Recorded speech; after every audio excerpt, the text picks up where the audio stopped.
हो. येतो.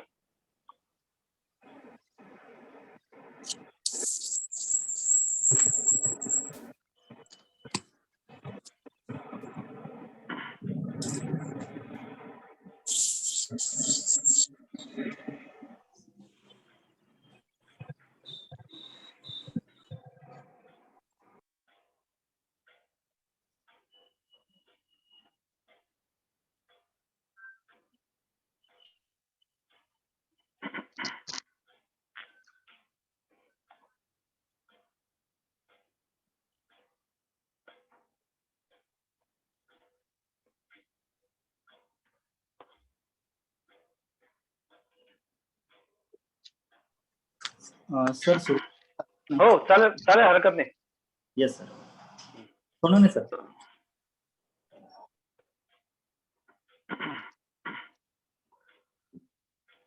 सोनवणे सर. हा, हॅलो. हा, नमस्कार. नमस्कार. आज आजच्या आपल्या नवीन कार्यकारी सदस्य यांच्या टीम मधून आज आपलं प्रथम सेमिनार, स्टडी सेमिनार घेत आहोत ऑनलाईन. तर या आजच्या वेबिनार साठी आपल्याला महत्वाचा विषय जो आहे इन्कम टॅक्सचा TDS आणि TCS. तर यासाठी आपले नाशिकचे आजच्या वेबिनारसाठी उपस्थित सर्व कर सल्लागार, सर्व वकील, चार्टर्ड अकाउंटंट, तसेच माजी अध्यक्ष आणि सभासद, तसेच महाराष्ट्रातून वेगवेगळ्या जिल्ह्यातून जे सर्व सभासद आज वेबिनार साठी उपस्थित झाले, या सर्व सन्मान्य सभासदांचे मी संजय सोनवणे, सेक्रेटरी NTPA सरचे स्वागत करतो. आणि यासोबत आपल्या सोबत नाशिक टॅक्स पॅटर्न असोसिएशन तसेच नॉर्थ टॅक्स पॅटर्न असोसिएशन या दोघांच्या वतीने मी सर्व जॉईंट सभासदांचे स्वागत करतो. आजच्या वेबिनारचा टॅक्स पॅटर्नच्या संयुक्त विद्यमाने पार पडत आहे. आजच्या वेबिनारसाठी नॉर्थ महाराष्ट्र टॅक्स पॅटर्न असोसिएशनचे उपाध्यक्ष श्री रंजन चव्हाण हे आपल्यामध्ये उपस्थित आहेत आणि दोन्ही असोसिएशनच्या वतीने मी त्यांचे स्वागत करतो. त्याचबरोबर महेश बापनाजी हे उपस्थित आहेत. या दोन्ही असोसिएशनच्या वतीने मी त्यांचेही स्वागत करतो. आजचे वक्ते अभिजित मोदी सर. आपल्याला मोदी सरांनी इन्कम टॅक्सचा विषय जो अगदी 1 जुलै 2007 पासून सुरू होत आहे आणि तो विषय म्हणजे परचेसच्या अगेन्स्ट सेल आणि परचेसच्या म्हणजे परचेसच्या संदर्भात TDS आणि TCS सब्जेक्ट आहे. तर तो इतका अत्यंत उपयुक्त सब्जेक्ट आहे आणि त्याची अंमलबजावणी, कडक अंमलबजावणी. त्याच्यासाठी आपल्याला संपूर्ण व्यवस्थितपणे माहिती देण्यासाठी आपण मोदी सरांना आमंत्रित केलंय. मोदी सरांनी आपल्या आमंत्रणाचा स्वीकार केला आणि आपल्याला त्यांनी होकार देऊन आज आपल्यासाठी ते मार्गदर्शनासाठी आपल्यासाठी आले. तर मी दोन्ही संघटनेच्या वतीने मोदी सरांचे मी आभार मानतो. सर्व जिल्हास्तरीय अध्यक्ष, उपाध्यक्ष, सर्वांचे कार्यकारी सदस्य या सर्वांचे मी पुनश्च एकदा स्वागत करतो. आणि पुढील माहितीसाठी मी आपले अध्यक्ष श्री मोरे यांना विनंती करतो की त्यांनी आपलं मनोगत व्यक्त करावं. नमस्कार मित्रांनो. धन्यवाद सोनवणे साहेब. नमस्कार मित्रांनो. आज आपण सर्व स्वस्थ असाल अशी अपेक्षा व्यक्त करतो. आज नाशिक टॅक्स कर सल्लागार संघटना व नॉर्थ महाराष्ट्र कर सल्लागार संघटना यांच्या संयुक्त विद्यमाने होणाऱ्या या वेबिनार मध्ये उपस्थित सर्व कर सल्लागार, चार्टर्ड अकाउंटंट, सर्व सभासद यांचे मी दोन्ही संघटनेच्या वतीने मनापासून स्वागत करतो. तसेच नॉर्थ महाराष्ट्र कर सल्लागार संघटनेची नवीन कार्यकारिणी व नवनिर्वाचित अध्यक्ष श्री अनिल चव्हाण साहेब यांचेही नाशिक कर सल्लागार संघटनेच्या वतीने स्वागत करतो व भावी वाटचालीसाठी शुभेच्छा देतो. इतर सर्व सिनियर कर सल्लागार, माजी अध्यक्ष, कमिटी मेंबर, सिनियर यांचे देखील मनापासून स्वागत करतो. सन्माननीय सभासद मित्रांनो, आपण सर्व वेबिनारला नेहमीच भरभरून प्रतिसाद देतात आणि याही पुढे तुम्ही भरभरून प्रतिसाद द्याल यात शंका नाही. आपल्या या प्रतिसादाने कार्यकारिणीला काम करण्यास एक सकारात्मक ऊर्जा मिळते आणि त्यामुळेच आतापर्यंतचा इतिहास आहे की त्यामुळे प्रत्येक अध्यक्षाने, प्रत्येक कार्यकारिणीने अगदी उत्साहाने काम केलेलं आहे आणि यापुढेही आपण सर्व मिळून या संस्थेला पुढे नेण्यासाठी प्रत्येकाने सहकार्य मिळेल यात शंका नाही. तसेच या वर्षी या आर्थिक वर्षात जी कार्यकारिणी आहे त्यांनी खूप मनापासून या वेबिनार साठी काम केले आहे, त्यांचे पण स्वागत करतो. आजचे वक्ते श्री अभिजित मोदी सर आपणा सर्वांना परिचित असून ते आपल्या संस्थेसाठी नेहमी तत्पर असतात. सरांना वेबिनार साठी फोन केला असता त्यांनी क्षणाचा विलंब न करता आपला होकार कळवला. सर एक उत्तम प्रशिक्षक आहे हे आपल्या सर्वांना माहीतच आहे. सरांचेही दोन्ही संघटनेच्या वतीने मी स्वागत करतो. आणि आजचा विषय आहे 1/7/2021 पासून TDS TCS मध्ये जे काही बदल झाले त्याबद्दल सर आपल्याला अगदी सखोल मार्गदर्शन करणार आहेत.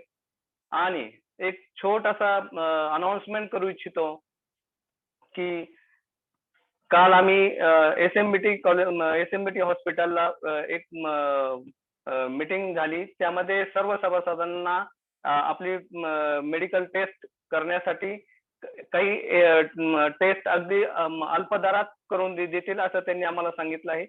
त्याबद्दल सविस्तर माहिती पुढच्या त्यांच्या मीटिंग मध्ये ठरणार आहे. तर पुढील जेव्हा आम्हाला सर्व माहिती मिळेल त्यानंतर आम्ही या कार्यक्रम आपल्या ग्रुपमध्ये टाकू. आणि एवढे बोलून मी माझे इथे थांबतो. जय हिंद, धन्यवाद. जय हिंद, जय Maharashtra. Hand over to Sanjay Sonawane.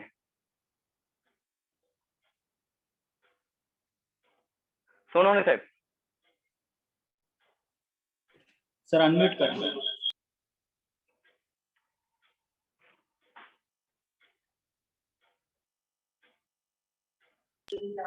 Sonawane sir unmute करा. हा हॅलो सोनवणे साहेब तुम्ही अनम्यूट झाले. हॅलो हॅलो हॅलो हॅलो बोला. हॅलो. हा हा नमस्कार.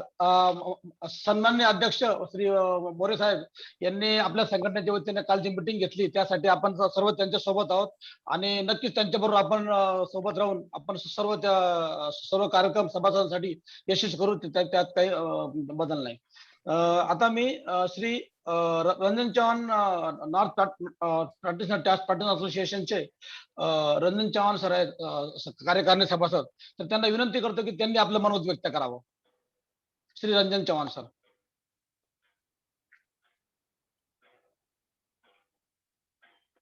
Shri Ranjan Chavan sir. Hello hello. हा चव्हाण सर. हा माझा आवाज येतोय आता? हो सर. Okay, thank you. नमस्कार मित्रांनो. नमस्कार. नाशिक टॅक्स प्रॅक्टिशनर्सचे अध्यक्ष NB More, north Maharashtra tax practitioner असोसिएशनचे अध्यक्ष अनिलजी चव्हाण आणि या प्लॅटफॉर्मवरती उपस्थित असलेले सर्व या दोन्ही संघटनांचे पदाधिकारी, त्याचबरोबर सर्व सभासद मित्र हो. आणि या महत्वाचं म्हणजे या वेबिनारसाठी जे मार्गदर्शक म्हणून आज आपल्याला लाभलेले मोदी साहेब यांचं सर्वांचं मी स्वागत करतो. मित्रांनो, आजचा हा विषय जो आहे तो TDS TCS रिलेटेड आणि इन्कम टॅक्स मध्ये जे काही नव्याने बदल होऊ घातलेले आहेत त्याबद्दलचा अतिशय महत्वाचा विषय आहे. 1 जुलै 2021 पासून त्याची अंमलबजावणी आपल्याला करायची आहे. आपल्या सगळ्यांना माहित आहे की बऱ्याच ठिकाणाहून आपल्याला वेगवेगळ्या स्वरूपात इन्फॉर्मेशन मागितली जाते. सगळ्यांना ती इन्फॉर्मेशन मोठमोठ्या कंपन्या आपल्याला इन्फॉर्मेशन मागवत आहेत. पण हा TDS आणि TCS हा कशा पद्धतीने कोणाला लागू होणार आहे, काय होणार आहे याची माहिती आपल्याला आज या वेबिनार मार्फत आपल्याला मिळणार आहे. खरं तर 1 ऑक्टोबर 2020 पासून TCS ला सुरुवात केलेली होती. त्याच्यामध्ये मागच्या वर्षी TCS ची प्रोव्हिजन आणली आणि त्याच धर्तीवरती आता हा TDS 1 जुलै 2021 पासून चालू होतोय. तर याची माहिती म्हणजे बऱ्याच या सेक्शन बद्दल बऱ्याच लोकांमध्ये संभ्रम आहे की जेणेकरून हा सेक्शन कोणाला लागू आहे, कोणाला कोणी कसा ऍप्लिकेबल करायचा आहे, किती टर्नओव्हर नंतर ऍप्लिकेबल करायचा आहे, कोणाचा TDS कापायचा आहे, कोणत्या अमाऊंट वरती कापायचा आहे, या सगळ्या गोष्टींची आज आपल्याला इथे शंकांचे इथे निरसन होईल असं मला वाटतं. या दोन्ही संघटनांनी आज या इथे जॉईंटली या वेबिनारचं आयोजन केलंय. त्याबद्दल मी दोन्ही संघटनांचे जे पदाधिकारी आहेत ज्यांनी या वेबिनारचं आयोजन केलं त्यांचे आभार मानतो आणि यानंतर परत म्हणजे मी इथे थांबतो आणि पुढील सूत्र मी सोनवणे साहेबांकडे देतो. सोनवणे साहेब. हो, थँक्यू सर. आता आजचे जे महत्वाचं लेक्चर आहे श्री मोदी सरांचं, आपल्याला कल्पना आहे मोदी ऍक्च्युली प्रोटोकॉल प्रमाणे आपल्याला त्यांचा परिचय, आपल्या इतर सर्व आता बरेच नवीन नवीन सभासद जॉईन होतात आणि आपला हा कार्यक्रम पूर्ण महाराष्ट्रभर असल्यामुळे मोदी सरांचा परिचय देणं आपल्याला नक्कीच आपलं ते महत्वाचं कर्तव्य आहे.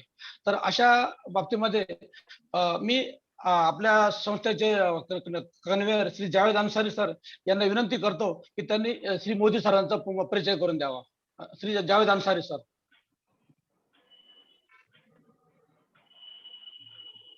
अन्सारी सर.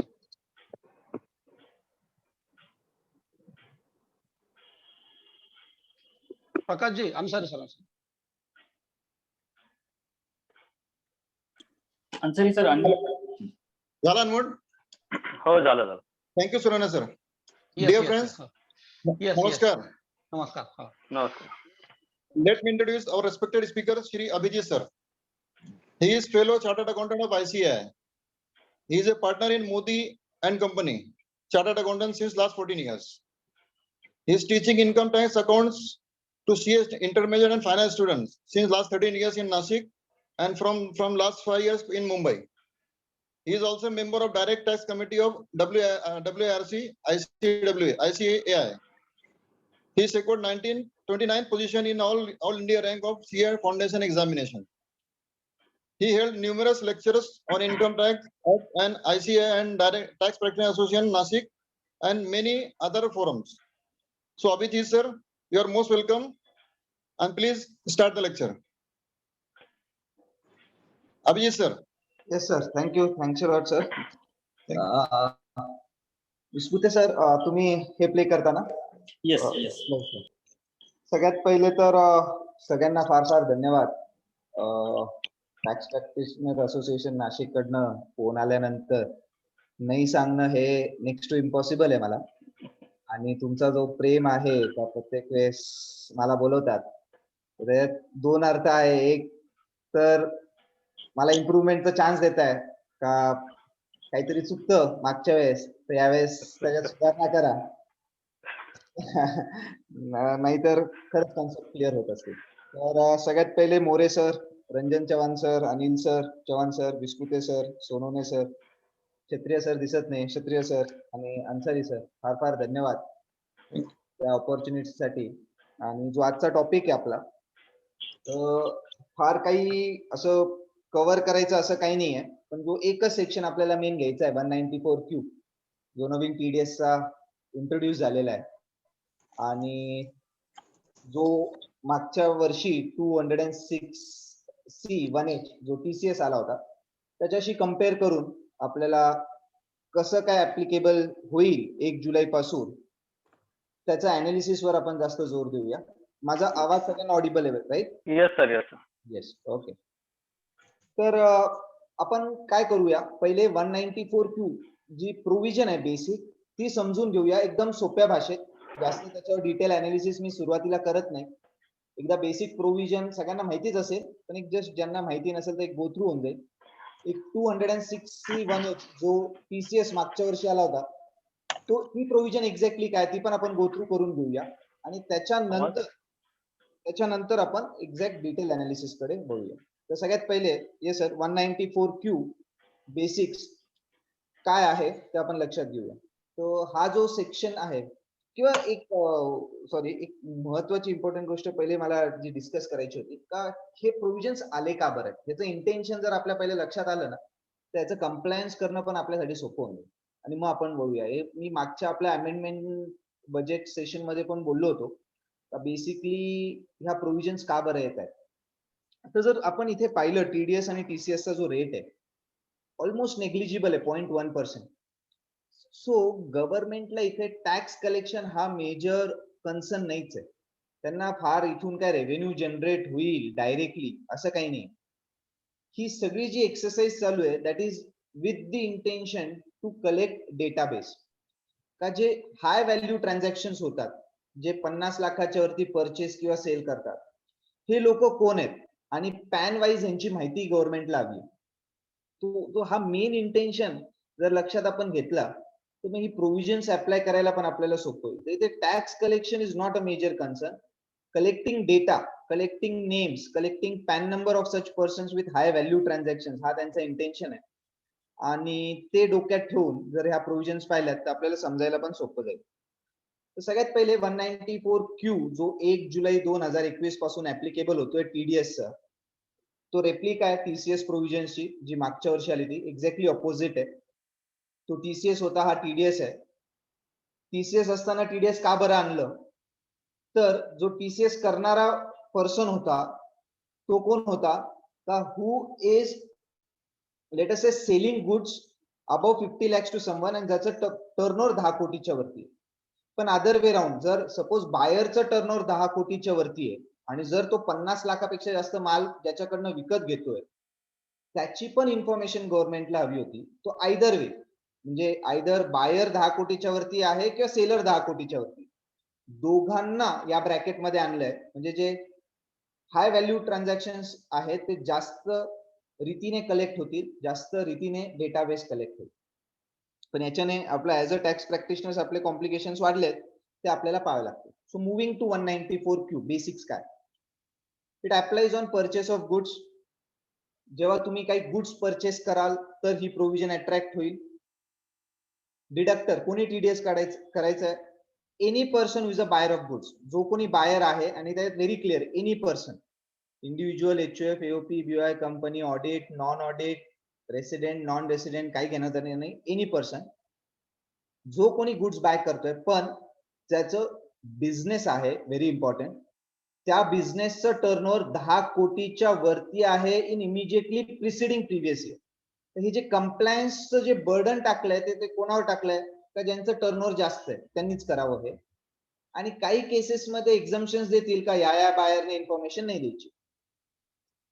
डिडक्टिव्ह म्हणजे जो सेलर आहे ज्याचं टीडीएस करायचं तो कोण पाहिजे, तो कोणीही असेल, कोणीही. जर आत्ताच्या टेक्निकली जर गेलो तर तो शेतकरी पण असू शकतो. तो any seller but who is resident. तर जर नॉन रेसिडेंट असेल तर त्याला हे अप्लाय होणार नाही. तर हुएवर इज दी सेलर, फक्त तो रेसिडेंट असणं हे गरजेचं आहे. आणि विच गुड्स, एनी गुड्स, कोणत्याही प्रकारचे गुड्स असतील, काही स्पेसिफिकली आयडेंटिफिकेशन नाही. जसं टीसीएस मध्ये पहिले जर आपण पाहिलं तर लिकरवर टीसीएस आलं, मग स्क्रॅपवर आलं, मग टिंबरवर आलं. तर इथे काही स्पेसिफिक आयटम्स नाही आहेत, कोणतेही गुड्स असतील ते कव्हर होतील. Over a period of time इथे नोटिफिकेशन येतील का हे गुड्स एक्झम्प्ट आहेत, कारण की करावे लागतील. ऍक्च्युली जर असं पाहिलं तर ऍग्री प्रोड्यूसला इथून काढणं गरजेचं आहे जर शेतकरीकडनं घेतलं तर. बट स्टील अजून काही नोटिफिकेशन नाही, पण over a period of time याच्यावर नोटिफिकेशन येतील. Sir next line. Now TDS केव्हा ऍप्लिकेबल होईल, जर कोणाकडनं 50 लाखाच्या वरती एका वर्षात गुड्स परचेस केले, म्हणजे त्याचा जो सेलर आहे तो 50 लाखापेक्षा जास्त माल विकतोय आपल्याला, तर मग टीडीएस ऍप्लिकेबल होईल. Rate is very nominal, 0.1%. म्हणजे 1 लाख रुपयाच्या ह्याच्यावर 10 रुपये होते फक्त. So it's a very nominal amount. पण इथे जो मेन कन्सर्न आहे तो आहे डेटाबेस कलेक्ट करणं. तर त्याच्यामुळे टीडीएस रेट फक्त नॉमिनल ठेवलेला आहे 0.1%. But on what amount, whatever purchase exceeding 50 lakhs. म्हणजे पहिल्या 50 लाखावर टीडीएस नाही करायचं आहे, 50 लाख क्रॉस झाल्यानंतर जी काय अमाऊंट असेल त्याच्यावर टीडीएस करायचं आहे. आणि time of TDS is at the time of credit or payment whichever is earlier, जे नॉर्मली टीडीएस मध्ये असतं. म्हणजे बिल बुक करणं परचेसचं किंवा त्यांना पेमेंट देणं, विचएव्हर इज अर्लियर त्यावेळेस टीडीएस करावं लागेल. म्हणजे जर तुम्ही ऍडव्हान्स दिला माल घेण्यासाठी तर ऍडव्हान्स वरच करावं लागेल, किंवा जर तुम्ही पहिले माल परचेस केला आणि पेमेंट महिना 2 महिन्यानंतर केलं तर परचेसच्या वेळेस तुम्हाला टीडीएस करावं लागेल. नाव हे एकदम सोप्या भाषेत, आता ह्याच्यात भरपूर इफ्स अँड बट्स आहे, तुमच्या डोक्यात प्रश्न चालू आहेत भरपूर, ते आपल्याला सगळे अनालाइज करायचे. मी परत एकदा फक्त समअप करतो की 194Q काय आहे. तर 194Q हा आहे का जर कोणी व्यापारी आहे आणि जर तो मागच्या वर्षी 10 कोटीच्या वरती टर्नओव्हर असेल त्याचं, तो ह्या करंट इयर मध्ये तो कोणाकडनंही जर 50 लाखापेक्षा जास्त परचेसेस करत असेल तर इन एक्सेस ऑफ 50 लाख जी काय अमाऊंट होईल त्याच्यावर त्याला 0.1% टीडीएस करायचं आहे at the time of booking that purchase or at the time of making payment विचर इज अर्लियर, आणि ते गव्हर्नमेंटला जमा करायचं. ही झाली एकदम सिंपल प्रोव्हिजन. आता अशीच काही प्रोव्हिजन एक्झॅक्टली अपोजिट मागच्या वर्षी आली ती बाय वे ऑफ टीसीएस, जिथे आपल्याला सेल्स वर टीसीएस कलेक्ट करायचं होतं. तो ते पण एकदा समरी रिवाइज करून घेऊ आणि मग आपण एकदम डिटेल अनालिसिस कडे जाऊ. तो जो 206 टीसीएसचा जो सगळ्यात एकच सेक्शन मध्ये सगळे टीसीएस आहेत, त्याच्यात 1H क्लॉज जो मागच्या वर्षी आला होता, तो कशावर होता का जर कोणी 10 कोटीपेक्षा जास्त टर्नओव्हर असेल मागच्या वेळेस कोणत्या सेलरचा, आणि तो ह्या वर्षी कोणाला 50 लाखापेक्षा जास्त माल विकत असेल, तर इन एक्सेस ऑफ 50 लॅक्स जे काही सेल्स असतील त्या सेल्सवर त्याला 0.1% बायर कडनं टीसीएस कलेक्ट करायचंय आणि ते गव्हर्नमेंटला भरायचं. मागच्या वर्षी आपल्याला माहितीये का कोविड पिरियड मध्ये रिलॅक्सेशन दिलं होतं, 25% of all TDS TCS amount कमी केले होते, त्याच्यामुळे तो 0.075% होतं. पण या वर्षीपासून परत सुरळीत झालेलं आहे 0.1%. आता ह्याच्यात जो एक फरक आहे तो हा आहे का TCS was only at the time of receipt. जर आपण 194Q चा टीडीएस पाहिला तर तो केव्हा आहे, क्रेडिट और payment whichever is earlier, bill book करणे किंवा पैसे देणे whichever is earlier, but TCS was only on receipt basis. ज्या वेळेस पैसे घेऊ त्यावेळेसच टीसीएस कलेक्ट करून भरायचं. आपण पाहिलं असेल का सगळ्यांनी भरपूर लोकांनी बिल मध्ये टीसीएस लावलं, ते गरजेचं नाहीये, की ठीक आहे एक इज ऑफ प्रॅक्टिस म्हणून लोक करतात, पण हा जो टीसीएस कलेक्ट करायचा आहे तो फक्त रिसीटच्या वेळेसच करायचा. ते बेसिक अनालिसिस होतं 206C 1H आणि 194Q च, ज्याच्यात आता मी एक्झॅक्ट डिटेल मध्ये 1 बाय 1 आपण हे सगळे जे काय त्याचे लिम्स आहेत ते व्यवस्थित पाहूया. सर पुढे घ्या ना, अजून एक स्क्रीन. येस. सो सगळ्यात पहिले जो मला इथे डिस्कशन करायचं आहे का 194Q मध्ये इट अप्लाइज टू गुड्स. तर लक्षात घ्या का सर्व्हिसेसला ही प्रोव्हिजन नाहीये. ते एखाद्या केसमध्ये जर कोणी 50 लाख पेक्षा जास्त अमाऊंटची सर्व्हिस देतोय किंवा सर्व्हिस घेतोय, तर त्या केसमध्ये हा टीडीएस ची प्रोव्हिजन अप्लाय होईल का? नाही. तर it will apply only for goods. आता गुड्स ची डेफिनेशन नाहीये, तर जर डेफिनेशन नाही तर आपल्याला सेल ऑफ गुड्स ऍक्ट मध्ये जावं लागेल, आणि सेल ऑफ गुड्स ऍक्ट प्रमाणे जर आपण गेलो तर this will apply to only movable goods. म्हणजेच इममुवेबल प्रॉपर्टी परत इथून बाहेर गेली तर any movable goods will get covered here. आताच मी क्वेश्चन मध्ये पाहतोय का डिझेल वर अप्लाय होईल का? Yes sir, 100% any movable goods. आता आपल्या जे काय डोक्यात येत असतील ते सगळं येईल. Normal trading item, petrol diesel, agri produce, कांदा, बेदाणे, grapes, will it apply to all those? Yes. आता जर एकदम टेक्निकली गेलो तर शेअर्स अँड सिक्युरिटीजला पण अप्लाय होईल. अजून त्याच्यावर एक्झम्पशन यायचं बाकी आहे. Over a period of time ते एक्झम्पशन आणून ते काढतील. पण जर एखादा माणूस जो मागच्या वर्षी 10 कोटीपेक्षा जास्त टर्नओव्हर घेऊन बसलाय आणि तो शेअर्स मध्ये डील करतो, तर आता या कायद्यात शेअर्स ट्रान्झॅक्शन्स वर पण टीडीएस करायचं. मूर्खपणा एकदम. ऍक्च्युली प्रॅक्टिकली कोणी करत नाहीये.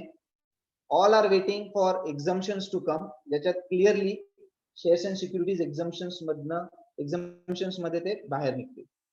तर आताच्या या मोमेंटला all movable goods are covered. आता ह्याच्यात स्पेसिफिकली जर एक लिंक पाहिली तर इथे क्लिअरली सांगितलंय की it will not apply where TCS is collected other than section 206C 1H. आता मी इथे डिस्कस करतो, पण परत एकदा आपल्याला याच्यावर डिटेल अनालिसिस करायचंय. मी आता एक एक्झाम्पल घेतो. लेट अस से का आता प्रत्येक केस मध्ये आपण असं पकडूया की मीच तो बायर आहे जो टीडीएस करणार आहे. तर माझं मागच्या वर्षी 10 कोटीच्या वरती टर्नओव्हर आहे आणि मी एका मॅन्युफॅक्चरर कडनं लिकर विकत घेतोय. जी 50 लाखाच्या वरती आहे. तर इथे मी 194 क्यू मध्ये टीडीएस मध्ये कव्हर होतोय, कारण की मागच्या वर्षी टर्नओव्हर 10 कोटीच्या वरती आहे आणि लिकर हे गुड्स आहेत आणि मी त्यांच्याकडनं 50 लाखाच्या वरती करंट इयर मध्ये गुड्स घेतो. आता मी टीडीएस करायला लायबल आहे, पण जर आपल्याला माहिती असेल तर टीसीएस मध्ये लिकरवर टीसीएस अप्लाय होतो आणि जो विकणारा आहे त्याने बिल मध्ये टीसीएस लावून तो कलेक्ट करणार आहे आणि भरणार आहे. तर ड्युएल ट्रान्झॅक्शन, मी ज्याच्याकडनं लिकर घेतोय मॅन्युफॅक्चरर कडनं तो मला टीसीएस लावून कलेक्ट करेल आणि मी त्याला पेमेंट करताना टीडीएस करेल. आता ह्याच्यात का होईल तर गव्हर्नमेंटला जी इन्फॉर्मेशन पाहिजे ती दोनदा येईल, त्याची त्यांना गरज नाही. तर ते काय म्हणतायत का जिथे जिथे टीसीएस ऍप्लिकेबल आहे अदर दॅन 261H, म्हणजे जे 50 लाखाचं जे टीसीएस आहे ते सोडून बाकी, आता ते सोडून बाकी नॉर्मली कुठे येतं? लिकरच्या केसमध्ये, स्क्रॅपच्या केसमध्ये, टिम्बरच्या केसमध्ये, 10 लाखाच्या वरती जर मोटर कार घेतली तर टीसीएस आहे, बरोबर? या केसेसमध्ये सगळ्या केसेसमध्ये टीसीएस ऍप्लिकेबल आहे. तर जर ह्या केसेसमध्ये टीसीएस ऍप्लिकेबल आहे तर तुम्हाला टीडीएस करायची गरज नाही. So which goods are excluded? Those goods on which TCS is already getting collected other than 261H. तर ते सोडून बाकी लिकर, scrap, motor car about 10 lakhs आणि टिम्बर, हे जे प्रीडॉमिनेंटली आपण जे पाहतो त्याच्यात जिथे टीसीएस कलेक्ट होतो तिथे आपल्याला टीडीएस करायची गरज नाही. ना ओव्हर पिरियड ऑफ टाइम याच्यात एक्झम्पशन्स येतील का कोणकोणते गुड्स एक्सक्लुडेड आहे, पण अजून काही आलेले नाही. आता एक एक्झाम्पल घेऊया. मी लेट अस से कांद्याचा व्यापारी आणि मी डायरेक्टली शेतकरीकडनं माल घेतो. मागच्या वर्षी माझा टर्नओव्हर 10 कोटीच्या वरती होता आणि या वर्षी मी एका शेतकरीकडनं 70 लाखचे कांदे ऑनियन परचेस केले. तर will I get covered under this provision? Yes, सगळ्या कंडिशन्स फुलफिल होत आहेत. मी मागच्या वर्षी 10 कोटीच्या वरती टर्नओव्हर होता, या वर्षी 50 लाखाच्या वरती कोणाकडनं तरी कांदे विकत घेतोय. तर 50 लाखाच्या वरती जे 20 लाख आहे त्याच्यावर मला त्या शेतकरीचा टीडीएस करायचा आहे, म्हणजे 20 लाखावर 0.1% कापून त्याला पैसे द्यायचे.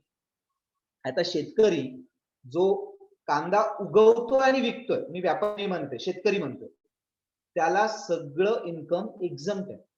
तर त्याचं टीडीएस करून करणार काय? आणि त्याची माहिती पण गव्हर्नमेंटला कामाची नाही.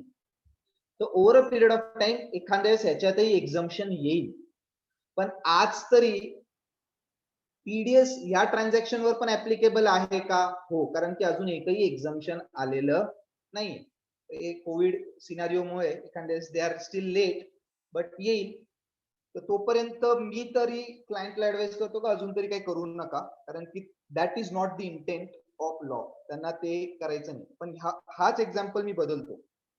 मी एक व्यापारी आहे कांद्याचा आणि दुसऱ्या व्यापारीकडनं कांदा घेतो आणि माझं टर्नओव्हर मागच्या वर्षी 10 कोटीच्या वरती आणि मी एका व्यापारीकडनं 70 लाखचा ऑनियन घेतोय विकत. तर मला तिथे टीडीएस करायचं आहे का? 100% येस. आणि ही माहिती तर गव्हर्नमेंटला पाहिजे पण आहे. आणि ज्या व्यापाऱ्याकडनं मी कांदा घेतो तो टॅक्सेबल आहे, कारण की तो ट्रेडर आहे आणि तिथे टीडीएस व्हायलाच पाहिजे. नॉट ऍप्लिकेबल टू सर्व्हिसेस, हे मी ऑलरेडी डिस्कस केलेलं आहे का सर्व्हिसेसवर अप्लाय होणार नाही. हा सेक्शन फक्त गुड्स वर आहे. पण काही केसेसमध्ये कॉम्पोजिट सप्लाय असतो, गुड्स प्लस सर्व्हिसेस. मग ही प्रोव्हिजन अप्लाय होईल का? हो, पण ओनली फॉर गुड्स. म्हणजे माझा टर्नओव्हर गुड्स प्लस सर्व्हिसेस दोन्हीचा आहे. मी एक सिंपल एक्झाम्पल घेऊया का जिथे लेट अस से स्पेअर पार्टची दुकान आहे प्लस सर्व्हिसिंग पण आहे. So I am providing both. I am selling goods plus I am providing services. आणि मागच्या वर्षी टर्नओव्हर 10 कोटीच्या वरती आहे. तर ह्या वर्षी मी ज्यांच्याकडनं गुड्स विकत घेतोय 50 लाखाच्या वरती, त्या केसमध्ये मी टीडीएस करेल का? हो. सर्व्हिस पार्टवर मला करायचं नाहीये, only on goods part. Sale of flats, land, immovable property मी ऑलरेडी बोललोय का तिथे हा प्रश्न येणार नाही, कारण की गुड्स डिफाईन नाही आहे. जर डिफाईन नाही तर we will always assume only movable goods. Immovable goods वर येणार नाही. तर ही प्रोव्हिजन इमोबल प्रॉपर्टीजला अप्लाय होणार नाही. बाय चान्स सपोज झाली पण असती तो ऑलरेडी 194IA जिथे 50 लाखाच्या वरती तुमचं इमोबल प्रॉपर्टीचं ट्रान्झॅक्शन होतं तर तिथं ऑलरेडी TDS ची प्रोव्हिजन आहे 1%. प्रोव्हिजन ती कॅटर करतेच आहे तर ती साईडला ठेवूया.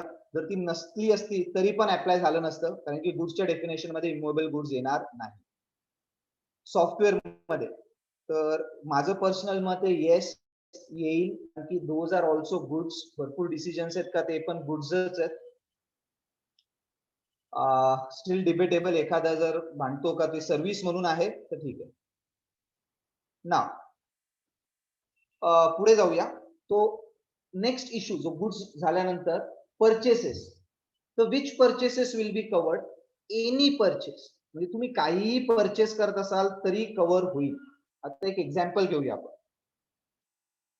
माझा बिझनेस आहे मागच्या वर्षी टर्नओव्हर 10 कोटीच्या वरती ते प्रिझ्युमच करूया आणि ह्या वर्षी मी एक मशिनरी विकत घेतली 70 लाख रुपयाची. So is that a purchase. Yes. त्या 70 लाखाच्या मशिनरीवर पण मला TDS करावा लागेल का. हो. कारण की that is also a purchase. Purchase of trading goods असं कुठेही लिहिलेलं नाही. ही काळजी आपल्याला घेणं गरजेचं आहे का जर माझं मागच्या वर्षी टर्नओव्हर 10 कोटीच्या वरती असेल आणि या वर्षी मी काही घेतो. लेट अस से मी 60 लाखाची एक गाडी घेतली 4 व्हीलर बिझनेससाठी तर त्याच्यावरही मला TDS करावा लागेल का. हो. पण मोस्टली काय होईल तो समोरचा माझा TCS करेल कारण की 10 लाखाच्या वरची ती गाडी आहे. जर तो TCS करणार आहे तर ठीक आहे मी वाचलो मला TDS नाही करायचं. पण सपोज तो समोरचा TCS करायला ऍप्लिकेबल नाहीये तर मला TDS करावा लागेल का त्या गाडीवर पण. हो. तर एनी परचेसेस मग ते तुमचे ट्रेडिंगचे असेल म्हणजे सपोज मी मॅन्युफॅक्चरर आहे रॉ मटेरियल आणतोय करावा लागेल. हो. मी ट्रेडर आहे ट्रेडिंग गुड्स आणतोय करावा लागेल. हो. मी एनी फिक्स्ड असेट घेतो आहे पण जी मुव्हेबल आहे आणि ती 50 लाखाच्या वरती आहे. येस. मी एक स्टेप पुढे जातो.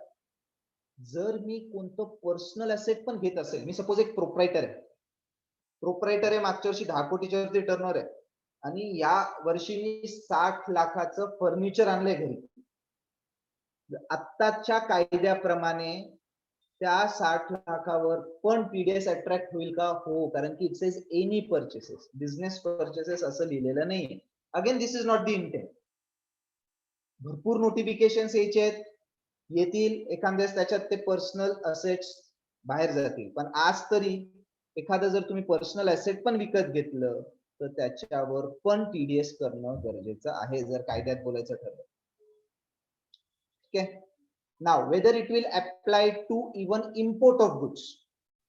म्हणजे मागच्या वर्षी माझं टर्नओव्हर 10 कोटीच्या वरती होतं आणि या वेळेस मी लेट अस से चायना मधनं 60 लाख रुपयाचा एक काही गुड्स परचेस केले तर त्याच्यावर पण TDS करावा लागेल का.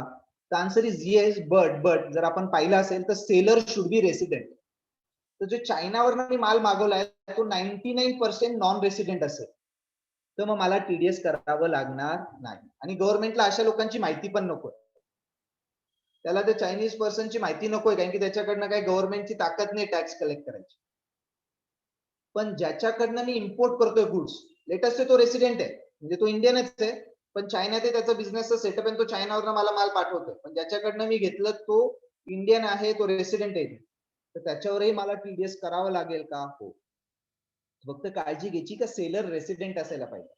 मग ते इम्पोर्ट ऑफ गुड्स असतील बाहेरून आले असतील दुसऱ्या देशातून आले असतील तरी TDS करावं लागेल. पण नॉर्मली इम्पोर्ट जेव्हा आपण करतो ज्याच्याकडनं करतो तो रेसिडेंट असेल याची शक्यता फार कमी आहे. जर असेल तर TDS करावं लागेल. So that is related to purchases. Speed match होतोय का थोडं फास्ट होतंय. जाऊया पुढे. फाईन. येस. ओके. नाव सगळ्यात महत्वाचं बायर कोण पाहिजे आणि इथे भरपूर इश्यूज येणार आहेत कारण की बायरला TDS करायचं तर प्रत्येक जण ते कातडी बचाव आंदोलन राहील का मला हे ऍप्लिकेबल नाहीये मी कसं याच्यातनं बाहेर पडू. तर त्याच्यासाठी भरपूर गोष्टी समजणं गरजेचं आहे का who is covered to deduct TDS. Buyer कोण पाहिजे TDS कोणी करायचा. तो it applies to any person. त्याच्यात काय केलं त्यांनी, एनी पर्सन म्हटल्यावर पूर्ण देशच कव्हर करून टाकला. एक्झाम्पल घेऊया, individual HUF, AOP, BOI, company, partnership firm, LLP सगळे कव्हर, हो सगळे कव्हर. तुमचा बिझनेस ऑडिट मध्ये आहे नाहीये तरी कव्हर, हो तरी कव्हर. तुम्ही स्वतः गव्हर्नमेंट आहात, तुम्ही चॅरिटेबल ट्रस्ट आहात, तुम्ही बँक आहात, तुम्ही पब्लिक सेक्टर अंडरटेकिंग आहात तरी कव्हर का, हो कारण की इट्स इज एनी पर्सन. सगळ्यात पहिले तर सगळे कव्हर आहेत. आता बाहेर कोण पडेल ते पाहावं लागेल. तो एनी पर्सन, बट पुढे फार इम्पॉर्टंट वर्ड यूज केलाय, एंगेज्ड इन बिझनेस. म्हणजे जो बिझनेस मध्ये नाहीये त्याला हे ऍप्लिकेबल नाही. आता एक एक्झाम्पल घेऊया, नाशिक म्युनिसिपल कॉर्पोरेशन या वर्षी कोणाकडनं तरी 2 कोटीचे गुड्स परचेस करतायत. लेट अस से त्यांनी 2 कोटीचे सॅनिटायझर विकत घेतले. नाशिक म्युनिसिपल कॉर्पोरेशन 50 लाखाच्या वरती परचेस झाले. पण Nashik municipal corporation is not engaged in business. ते बिझनेस करत नाही, तर त्यांनी टीडीएस करायचं आहे का, नाही. तर हे फार गरजेचं आहे का टीडीएस अशा माणसाने करायचा जो बिझनेस करतो आहे. आता काही गव्हर्नमेंट एजन्सीज हे बिझनेस मध्ये आहेत, तर लेट अस से पीडब्ल्यूडी झालं किंवा बीएसएनएल झालं किंवा एमएससीबी झालं. So they are engaged in some business activity. तर त्यांना ही प्रोव्हिजन अप्लाय होईल का, yes, because they are engaged in business. So any person who is engaged in business, उद्या एखादी चॅरिटेबल ट्रस्ट आहे, त्या चॅरिटेबल ट्रस्ट मध्ये बिझनेस ऍक्टिव्हिटी पण आहे, जसे पतंजली रामदेव बाबांची charitable trust, but they are engage in business. ते प्रोडक्ट्स बनवून विकतात पण पतंजलीचे. त्यांना हे ऍप्लिकेबल होईल का, हो, जरी ते चॅरिटेबल ट्रस्ट आहे तरी होईल, कारण की दे are engage in business. So any person who is engage in business. तर हा महत्वाचा मुद्दा आपल्याला लक्षात ठेवायचा आहे. पण पुढे ज्याचा टर्नओव्हर एक्झॅक्टली मागच्या वर्षी 10 कोटीच्या वरती असेल तर, आणि तो पण टर्नओव्हर बिझनेसचा टर्नओव्हर. आता नाशिक म्युनिसिपल कॉर्पोरेशनने घरपट्टी कलेक्ट केली, तर ती घरपट्टी 10 कोटीच्या वरती आहे हे पाहायचंय का आपल्याला, नाही. ज्याचा बिझनेस टर्नओव्हर 10 कोटीच्या वरती आहे. आता आपण आहे 21-22 मध्ये, तो 20-21 मध्ये 10 कोटीच्या वरती टर्नओव्हर पाहिजे. करंट इयर मध्ये माझा टर्नओव्हर किती आहे मला त्याच्याशी काही घेणं देणं नाही.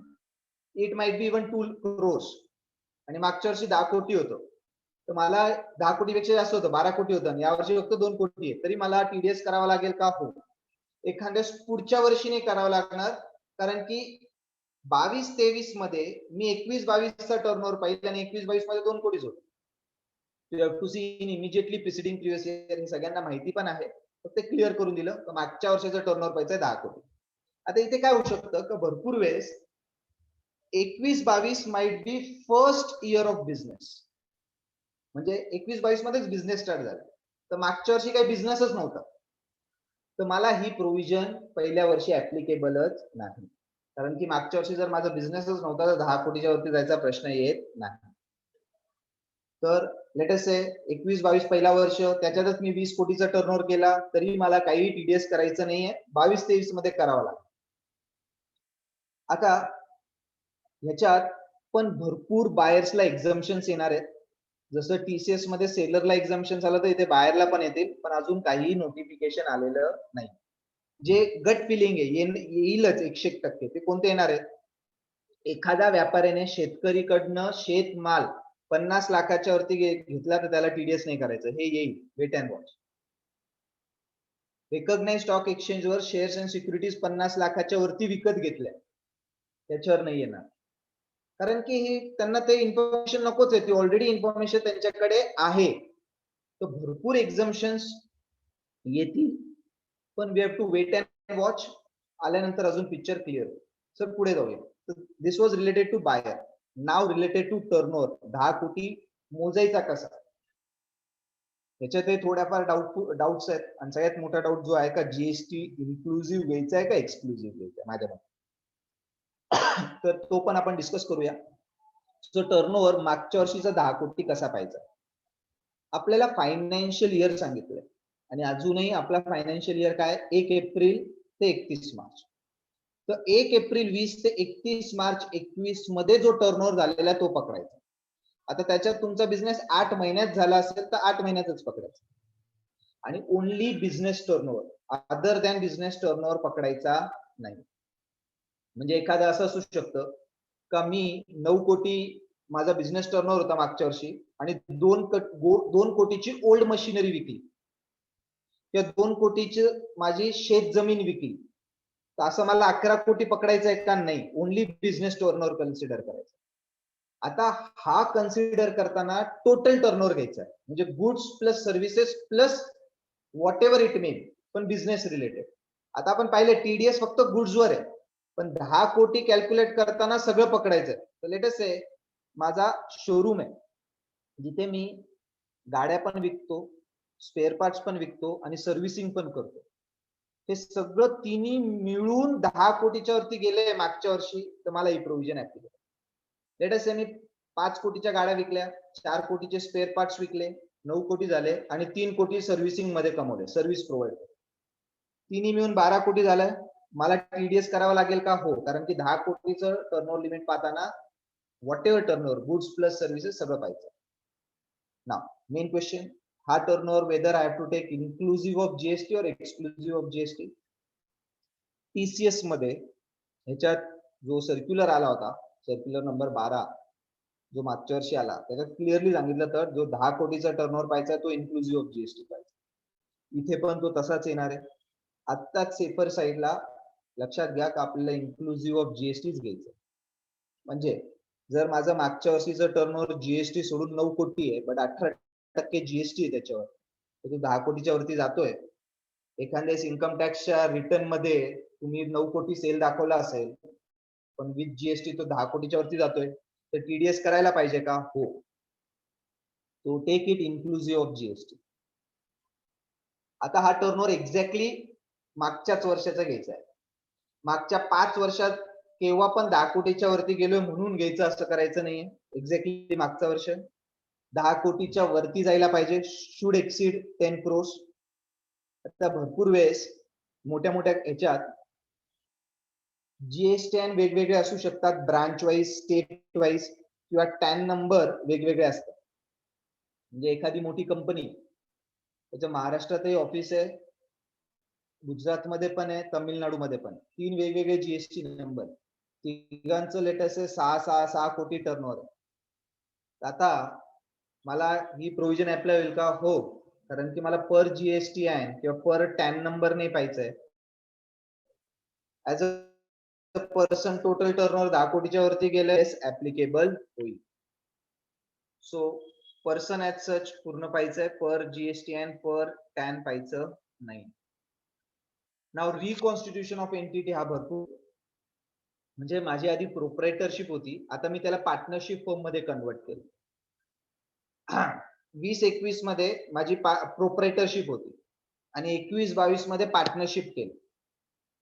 आता 21-22 मध्ये पार्टनरशिपचा पहिला वर्ष आहे, तर 21-22 मध्ये माझा पार्टनरशिपचा पहिला वर्ष आहे आणि 20-21 मध्ये ती पहिले प्रोप्रायटरशिप होती. तर मला प्रोप्रायटरशिपचा टर्नओव्हर चेक करायचा आहे का 10 कोटीच्या वरती गेला का नाही? नाही. आता पार्टनरशिप फर्म आहे ना, तर मागच्या वर्षी तीच पार्टनरशिप फर्म होती का? नव्हती, म्हणजे त्याचा टर्नओव्हर 10 कोटीच्या वरती नाहीये, तुम्हाला टीडीएस अप्लाय होणार. अशा भरपूर केसेस येतील जिथे रिकॉन्स्टिट्यूशन होतो, प्रोप्रायटरशिपची पार्टनरशिप होते, पार्टनरशिपची कंपनी येते, किंवा पहिले पार्टनरशिप होती ती डिझॉल्व्ह होऊन प्रोप्रायटरशिप झाली. तर ते रिकॉन्स्टिट्यूशन मध्ये मागच्या कॉन्स्टिट्यूशनचा टर्नओव्हर चेक करायचा नाही. याप्रमाणे 10 कोटीच्या रिलेटेड जे इश्यूज होते ते मी कव्हर केले. सर पुढे जाऊया. नाव रिलेटेड टू सेलर काय गोष्टी आपल्याला लक्षात ठेवाव्या लागतील. तो सगळ्यात महत्वाचा मी बोललो का सेलर हा रेसिडेंट असणं हा गरजेचं आहे, त्याचाच टीडीएस करायचा. जर तो नॉन रेसिडेंट असेल तो होणार नाही. पण आता ह्याच्यात भरपूर प्रॉब्लेम्स येणार आहेत, कारण की एक मोठी एक्झम्पशन लिस्ट त्याने द्यायला पाहिजे जी अजून दिलेली नाही. आता एक एक्झाम्पल घेऊ.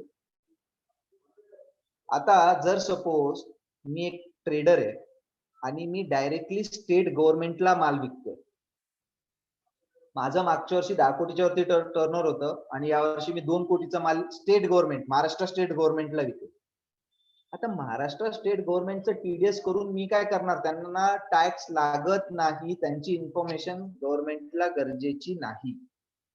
ती एक मोठी लिस्ट एक्झम्पशनची येण्याचं गरजेचं आहे का? जर जो सेलर आहे तो सेंट्रल गव्हर्नमेंट आहे किंवा स्टेट गव्हर्नमेंट आहे किंवा LIC सारख्या इन्स्टिट्यूशन आहे ज्यांचं सगळं इन्कमच एक्झम्प्ट आहे, किंवा शेतकरी आहे, हे सगळे सेलर्स एक्झम्प्ट होणं गरजेचं आहे. पण आज तरी नाही. तर कायद्याने जर बोलायला गेलो तर यांचं टीडीएस व्हायला पाहिजे. पण किती जण करतात? कोणी करत नाहीये. जर माल स्टेट गव्हर्नमेंटला डायरेक्टली विकलाय, शेतकऱ्याला विकलाय, कोणी करत नाही, कारण की ते लॉजिकल पण नाही. हा, पण आता सपोज हे भरपूर वेळेस होतं का MSCB ला माल विकला, तो now that is not a state government. तर त्या केसमध्ये स्टेट गव्हर्नमेंटची एक एंटिटी आहे, बिझनेस एंटिटी, त्याचं टीडीएस करावं लागेल का तुम्हाला? हो. तर त्या केसमध्ये तुम्हाला त्याची काळजी घेणं गरजेचं आहे. किंवा सॉरी, MSCB कडनं तुम्ही गुड्स परचेस केलेले, सॉरी एक्स्ट्रीमली सॉरी, एक्झाम्पल्स मध्ये मी थोडस चेंज झालं. स्टेट गव्हर्नमेंट कडनं मी माल विकत घेतलाय ऑप्शन मध्ये, किंवा MSCB कडनं मी माल विकत घेतलेला आहे, त्या केसेसमध्ये टीडीएस म्हणायचं होतं मला. तर मी स्टेट गव्हर्नमेंट कडनं त्यांनी काही ऑप्शन केले काही गोष्टी आणि त्याचे मी माल विकत घेतलं त्यांच्याकडनं बिझनेससाठी, आणि तर त्या केसमध्ये त्याच्यावर टीडीएस करावा लागेल का? तर कायद्याने येस, पण लॉजिकल नाहीये. तसंच शेतकऱ्याकडनं, तसंच आता MSCBचं एक्झाम्पल घेतलं तर येस, तिथे करावं लागेल कारण की ते बिझनेस एंटिटी. आता जर नॉन रेसिडेंट असेल सेलर, तर त्या केसमध्ये 195 ऑलरेडी कव्हर होतो आणि तिथं इक्वलायझेशन लेवी किंवा टीडीएस होईल. ते आज आपलं टॉपिक नाही तर मी त्याच्यावर जात नाही. फक्त लक्षात घ्यायचं आपल्याला का सेलर रेसिडेंट असणं गरजेचं. नाव टर्नओव्हर सेलरचा किती पाहिजे तर ते आपल्याला इथे कुठेही दिलेलं नाही, ते चेक करायची गरज नाहीये. बायरचा टर्नओव्हर 10 कोटीच्या वरती पाहिजे, एवढं आपल्याला लक्षात घ्यायचं आहे. जे आता प्रेझेंट इश्यूज आहेत, जे मी तुम्हाला बोललो, फार्मर्सचा इश्यू आहे आणि बाकी जे येणार आहेत ते फिशरमॅन अँड डेअरी, हा एक मोठा एरिया आहे. ऍक्च्युली इथे टीडीएस व्हायला पण पाहिजे आणि गव्हर्नमेंटला माहिती गेली पण पाहिजे. एक एक्झाम्पल घेऊया, एकदम बेस्ट एक्झाम्पल.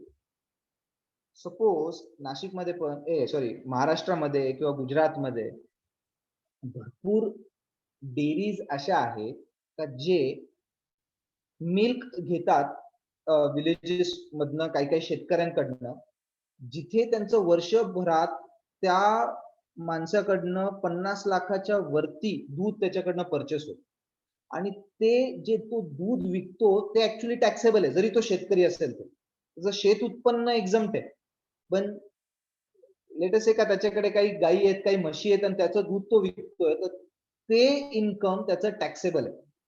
तर त्याच्यावर टीडीएस करायला पाहिजे का? येस. आणि ती इन्फॉर्मेशन गव्हर्नमेंटला कामी येणार आहे, कारण की मग तो रिटर्न जेव्हा भरतो समोरचा, किंवा भरत नसेल तर त्याला रिटर्न भरायला लावतील का, because that income is taxable. आता हा प्रॉब्लेम सुरू होणार आहे सगळ्या डेअरी वाल्यांना, का जिथे ते एखाद्या माणसाकडनं 50 लाखाच्या पेक्षा जास्त दूध विकत घेतात तर त्याचं ते टीडीएस करावं लागेल. मे बी वे आउट ते काढतील, घरातले 2-3 नाव द्यायला लावतील, एका नावावर 50 लाखाच्या वरती ते जाणार नाही, पण कायद्याने ते टीडीएस होणं गरजेचं आहे. इंटर ब्रांच ट्रान्सफर, जेव्हा एखादा पर्सन स्वतःच्याच ब्रांच मधून इकडून तिकडे माल विकतो तर ते सेल पकडलं जाणार नाही किंवा परचेस पकडलं जाणार नाही, त्याच्यावर टीडीएस यायला नाही पाहिजे. पुढे जाऊया सर. आता 50 लाखाचा टर्नओव्हर कसा कन्सिडर करायचा, that is a big challenge. इथेच भरपूर माझ्यामध्ये तुमचे इश्यूज असतील ते आपण डिस्कस करूया.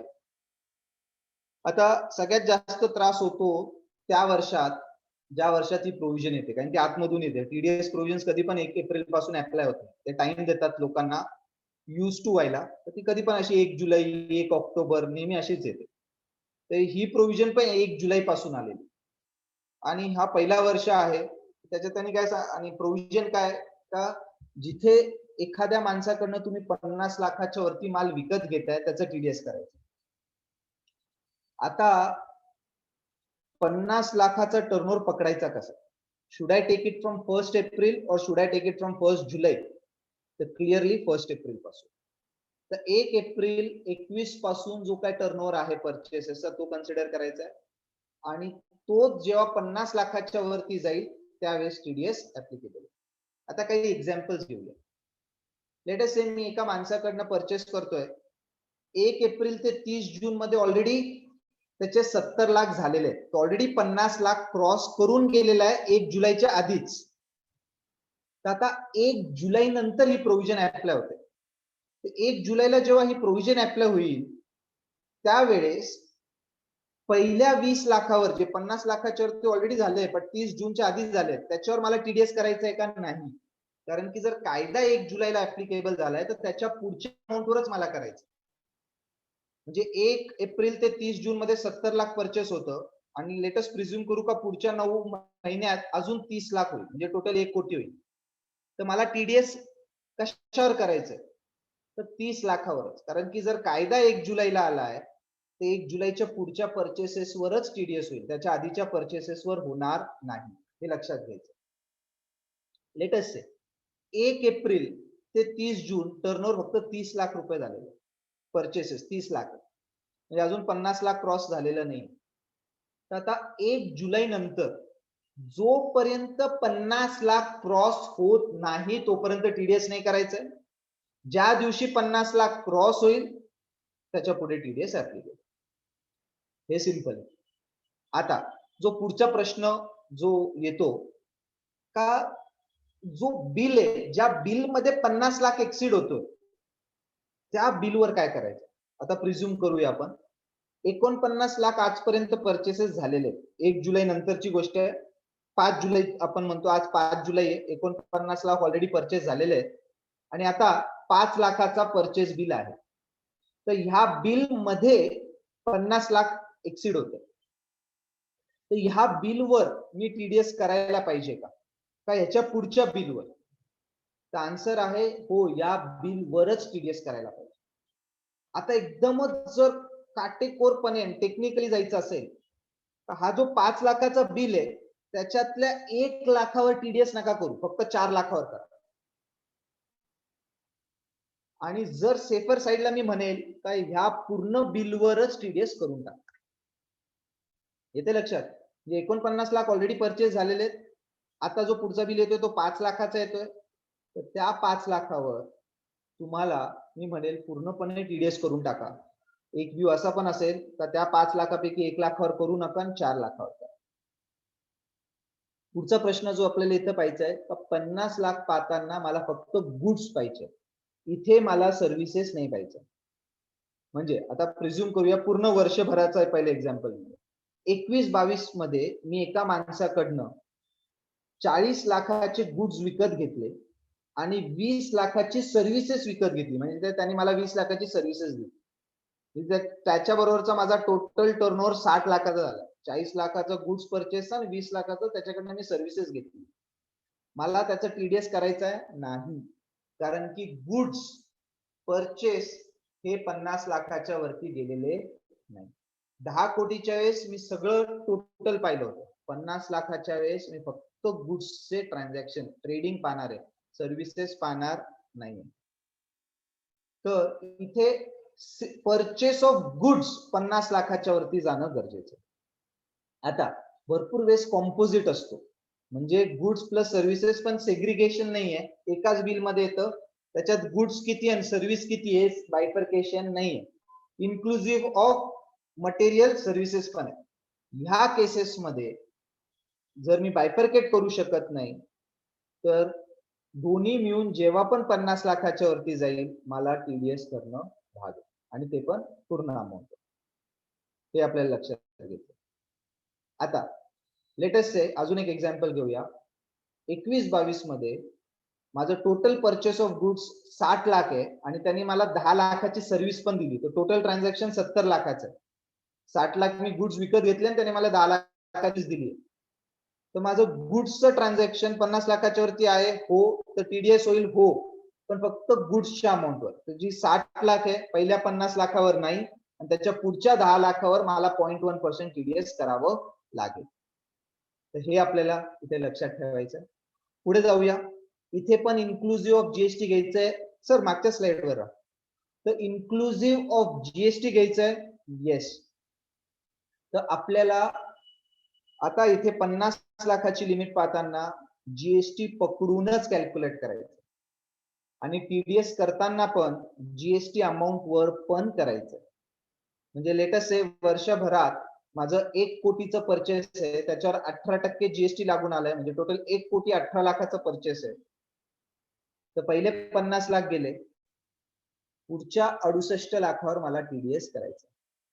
तर याच्यात it will be inclusive of GST आणि याच्यात क्लॅरिफिकेशन पण येईल आणि तो हाच येईल. तर त्याच्यामुळे आपल्याला आता सेफर साईडने इन्क्लुसिव्ह ऑफ जीएसटी कन्सिडर करायचं. आता जो पुढचा पॉईंट आहे तुम्ही आताच घेऊन टाकतो, फक्त इन्क्लुसिव्ह ऑफ जीएसटी का बरं? सगळं काही जे काही बिल मध्ये लागतंय ते सगळं घ्यायचं.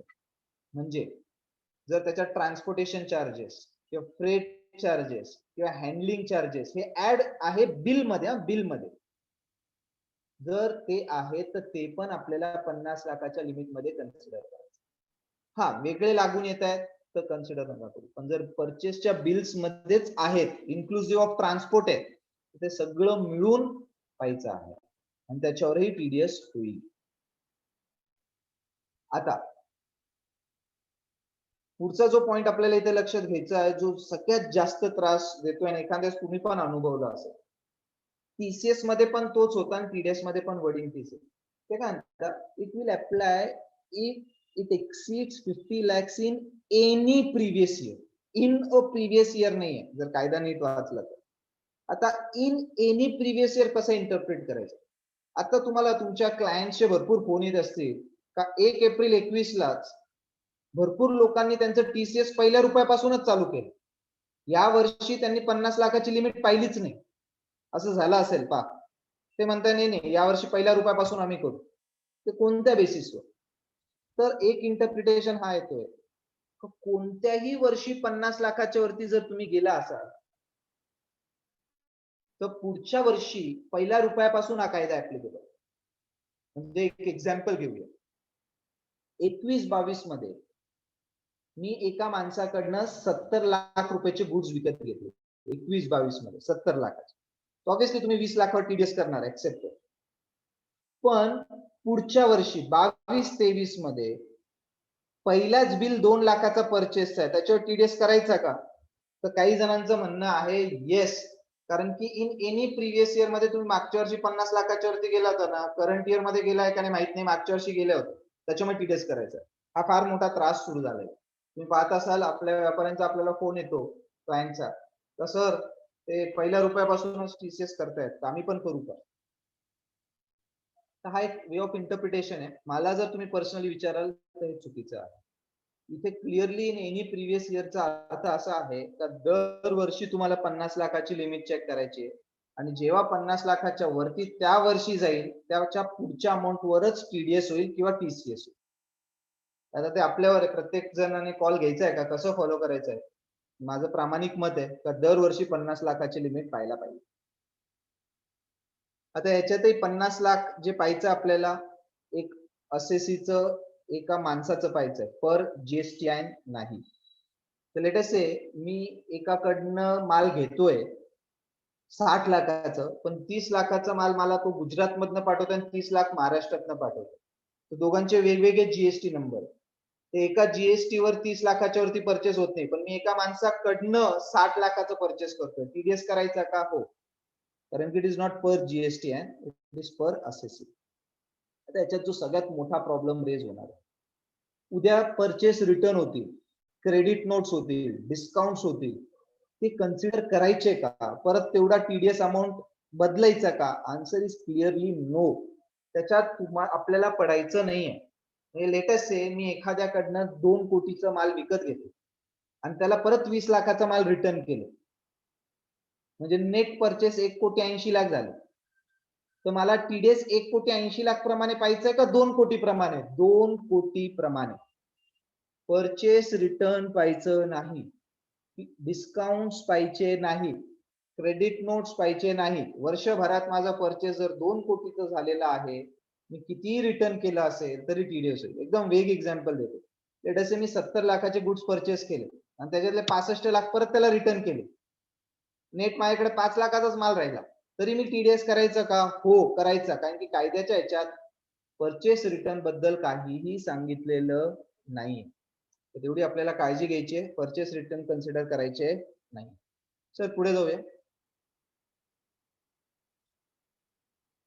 आता 1 जुलै पासून हा टर्नओव्हर पाहायचा आहे. तर मी ऑलरेडी त्याचा एक्झाम्पल घेतलाय, स्टार्टिंगलाच तो घेतला होता. तर एक्सीड केव्हा होतोय, 1 जुलै नंतर का 1 जुलैच्या आधी, तर ते ऑलरेडी मी कन्सिडर केलेलं आहे. आता एक जो दुसरा इश्यू याच्यात, आणि तो फार त्रासदायक आहे, त्याचं उत्तर माझ्याकडे पण नाही, कोणाकडेच नाही, फार डिबेट होणार आहे. तर आपण सेफर साईडने जाऊया. एक एक्झाम्पल घेतो.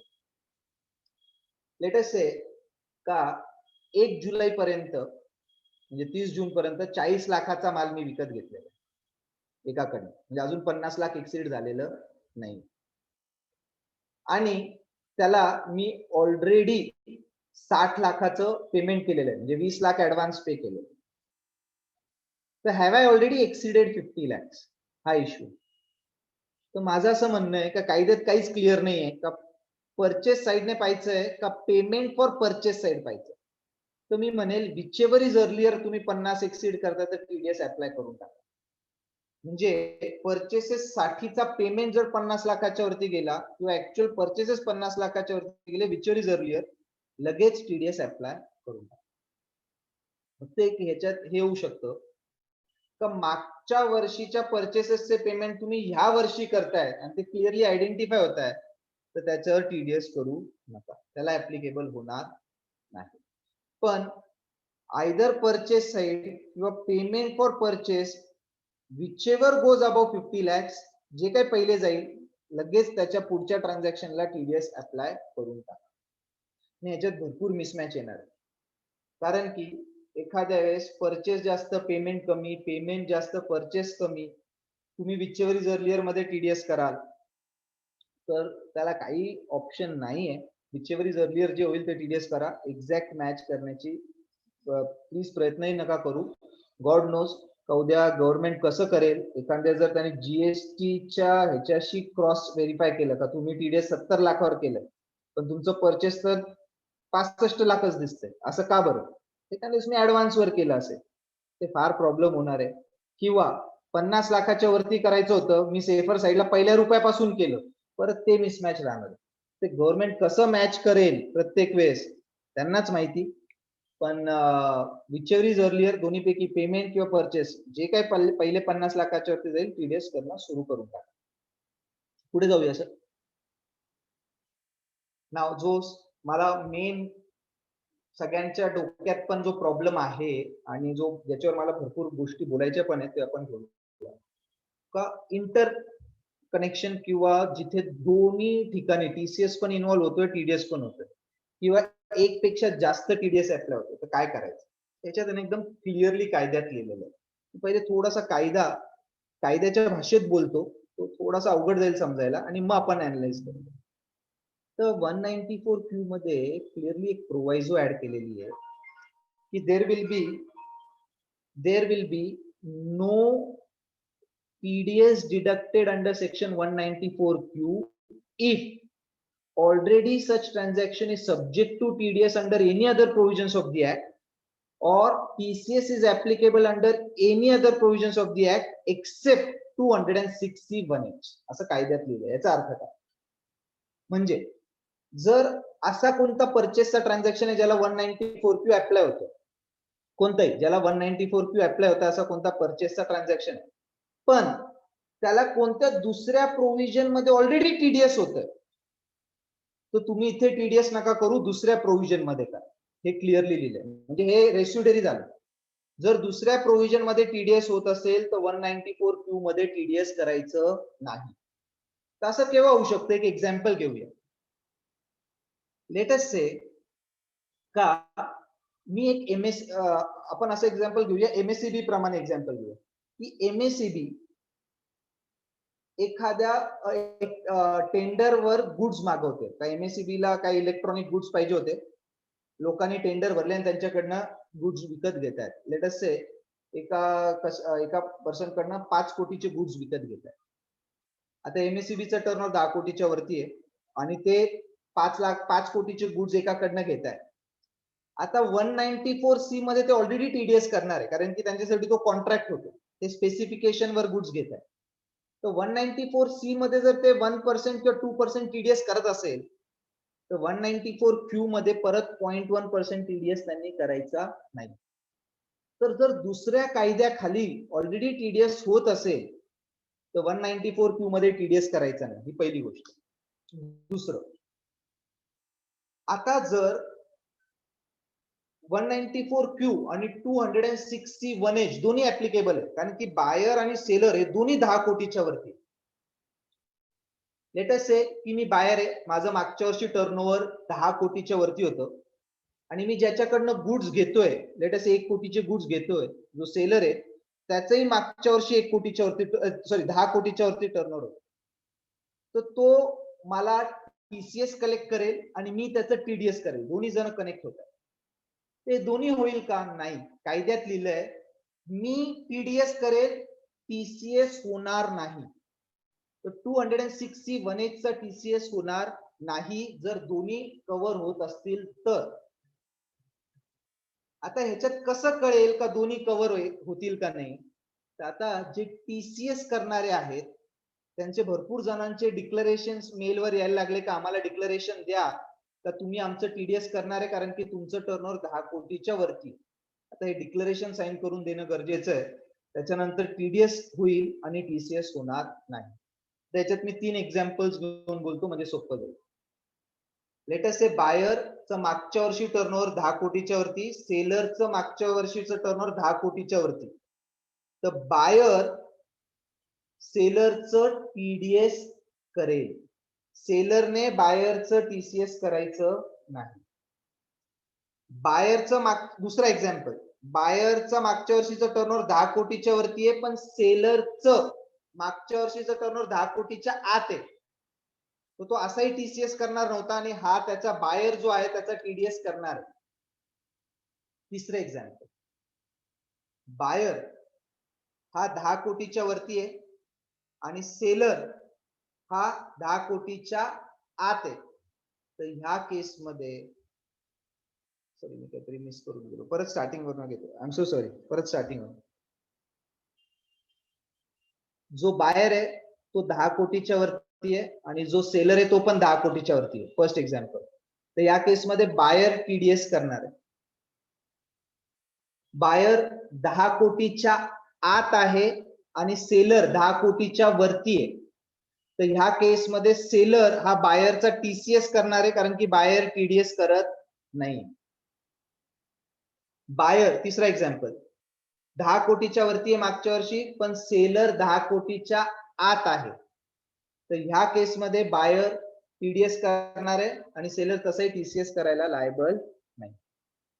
आता हे over a period of time declaration जे काही मेलवर येत आहेत ते क्लायंटला सांगावं लागतील, तुम्ही ते प्रॉपरली द्या, किंवा आपल्या क्लायंटला पण सांगावं लागेल का तुम्ही प्रॉपरली ड्राफ्ट करून द्या लेटर, किंवा फोनवर तरी ऍटलीस्ट विचारा का समोरचा काय करणार आहे आणि त्याप्रमाणे ते क्लिअर.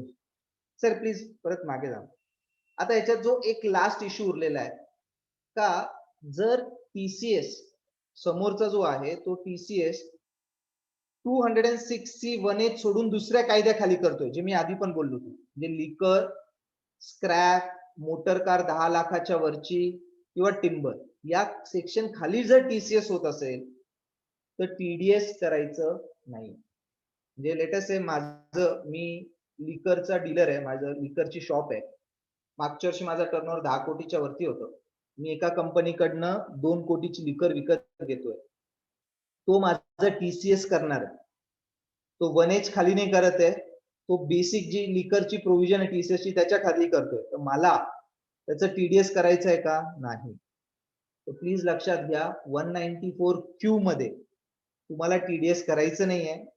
जर ऑलरेडी दुसऱ्या सेक्शन खाली टीडीएस होत असेल किंवा दुसऱ्या प्रोव्हिजन्स मध्ये टीसीएस होत असेल एक्सेप्ट 261H, ते सोडून बाकी जर दुसरं काय होत असेल तर 194 क्यू मध्ये टीडीएस होणार. फक्त आणि फक्त 261H मध्ये टीसीएस होत असेल तर ते नका करू आणि 194 क्यू चं टीडीएस करा. तर हे आपल्याला इथे लक्षात द्यायचंय. सर पुढे जाऊया. आता याच्यात जे मेजर मला कव्हर करायचं ते झालंय. छोटे छोटे जे इश्यूज आहेत ते आपण पाहूया. पहिलं, बार्टर ट्रान्झॅक्शन्स किंवा बुक ऍडजस्टमेंट्स वर टीडीएस होणार नाही. हे एक एक्झाम्पल घेतो. लेट अस से मी एकाकडनं 70 लाखाचे गुड्स विकत घेतले आणि त्याला 40 लाख रुपयेच पेमेंट केलं आणि 30 लाख रुपये त्याच्याकडनं ऍडजस्ट केले सेल परचेस मध्ये. तर ऍक्च्युली पेमेंट जरी परचेसेस माझा 70 लाखाचा आहे, पण त्या परचेसेसच्या अगेन्स्ट जे माझं पेमेंट आहे ते फक्त 40 लाख आहे, तर त्या केसमध्ये पण टीडीएस होणार नाही, कारण की बार्टर एक्सचेंज किंवा बुक ऍडजस्टमेंटवर टीडीएस होत नाही. टीडीएस हा फक्त पेमेंट होणार असेल तरच होईल, आणि जर पेमेंट होणार नसेल तर टीडीएस होणार नाही. परचेसेस बिफोर 1/7/21 आणि पेमेंट आफ्टर 1/7/21 तर टीडीएस करायचं आहे का? एकदम कायद्याच्या भाषेत बोललो तर नाही, पण तुम्हाला सेफर साईडला करायचं असेल तर करून टाका. एक्झाम्पल घेतो, 1 एप्रिल ते 30 जून 21 मध्ये 70 लाख ऑलरेडी परचेसेस झालेले, पण त्याच्यातले 60 लाख रुपयेच पेमेंट गेलेले आहेत 30 जूनच्या आधी, आणि 1 जुलै नंतर त्या 70 लाखातले जे 60 लाख गेले बाकीचे 10 लाख आत्ता पे करतायत, तर त्याच्यावर टीडीएस करायला पाहिजे का? तर कायद्याच्या भाषेत बोललो तर नाही, पण तुम्हाला सेफर साईड वाटतंय तर त्या 10 लाखावर टीडीएस करून टाका पेमेंट करता. Payment made for purchases of last year, हे मी ऑलरेडी बोललोय. मागच्या वर्षाच्या परचेसेस वरचं जर पेमेंट या वर्षी होत असेल तर त्याच्यावर टीडीएस करू नये. फक्त या वर्षाच्या परचेसेसशीच रिलेटेड बोलायला पाहिजे. आता 50 लाख किंवा टीडीएस करताना पूर्ण इनवॉइस व्हॅल्यूवर करायचं, त्याच्यात जर पॅकिंग रेट सगळं येत असेल तर त्याच्यावर टीडीएस होईल का? हो. फॅक्टरीचं इलेक्ट्रिसिटी बिल अबव 50 लाख, हा क्लासिक एक्झाम्पल आहे. आपण याच्यावर ऍक्च्युली हा एक एक्झाम्पल घ्यायचा दृष्टिकोन असा आहे का हा याचा स्कोप किती वाईड आहे ते कळेल. माझी फॅक्टरी आहे, ऑब्व्हियसली माझा टर्नओव्हर मागच्या वर्षी 10 कोटीच्या वरती आहे, आणि माझं दर महिन्याचं इलेक्ट्रिसिटी बिल हा रफली लेट अस से 50 एक असं समजूया का 10 लाख रुपये इलेक्ट्रिसिटी बिल होतो दर महिन्याला. तर वर्षाचा माझा टोटल इलेक्ट्रिसिटी बिल 1,20,00,000 झालेला. आता मी एमएससीबी ला हे पेमेंट करतोय, तर can I say I am buying electricity from MSCB, आणि इलेक्ट्रिसिटी एक गुड्स आहे, असे भरपूर डिसिजन्स आहेत. तर मी एक purchase of electricity as a goods 50 लाखाच्या वरती करतोय आणि मला एमएससीबी ला पेमेंट करताना टीडीएस करायचं आहे का त्याचं? हो. एवढा कॉम्प्लिकेटेड झालंय, अनलेस अँड अंटिल ते याला एक्झम्पशन्स देत नाही. तर अशा गोष्टींसाठी एक्झम्पशन येणं गरजेचं आहे, नाही तर एखाद्या मोठ्या फॅक्टरीने तिथे जायचं इलेक्ट्रिसिटी बिल 50 लाखाच्या वरती वर्षाला, 50 लाख जाताच वरच्या पेमेंटवर एमएससीबीचं त्यांनी टीडीएस कापून बाकीचं पेमेंट करायला पाहिजे कायद्याप्रमाणे. पेट्रोल पंपचं क्लासिक एक्झाम्पल आहे, माझा पेट्रोल पंप आहे, लेटेस्ट एचपीसीएल चा पंप आहे. मी एचपीसीएल कडनं वर्षभरात ऑब्व्हियसली 50 लाखाच्या वरतीच पेट्रोल डिझेल विकत घेतोय, आणि माझं टर्नओव्हर मागच्या वर्षी 10 कोटीच्या वरती होतं. आता जे काही मी एचपीसीएल कडनं पेट्रोल डिझेल घेतोय 1 जुलै पासून ते सगळेजण त्या पेट्रोल डिझेलच्या पेमेंटवर टीडीएस करायला सुरुवात करते, कारण की 50 लाखाच्या वरचा परचेस. तर ह्या सगळ्या गोष्टी फार तिथे लक्ष देणं गरजेचं आहे का एव्हरीथिंग इज कवर्ड राईट नाव, जोपर्यंत एक्झम्पशन येत नाही. फिक्स्ड असेट्स आणि पर्सनल असेट्स मी ऑलरेडी बोललेलो आहे. मी 70 लाखाची मशीन घेतली तर त्याच्यावर टीडीएस करावं लागेल? हो.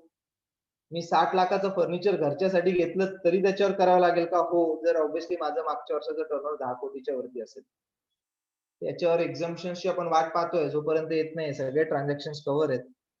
पुढे जाऊया सर.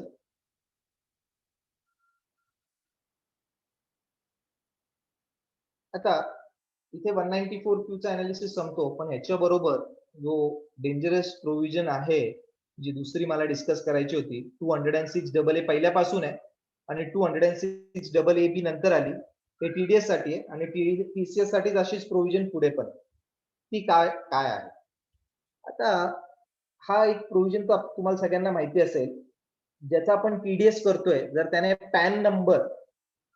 त्याचा पॅन नंबर आपल्याला नाही दिला तर आपल्याला त्याचा टीडीएस जो करायचा आहे तो जो काय एक्झिस्टिंग रेट आहे त्याच्या डबल किंवा 20% विचेवर इज हायर करावा लागेल.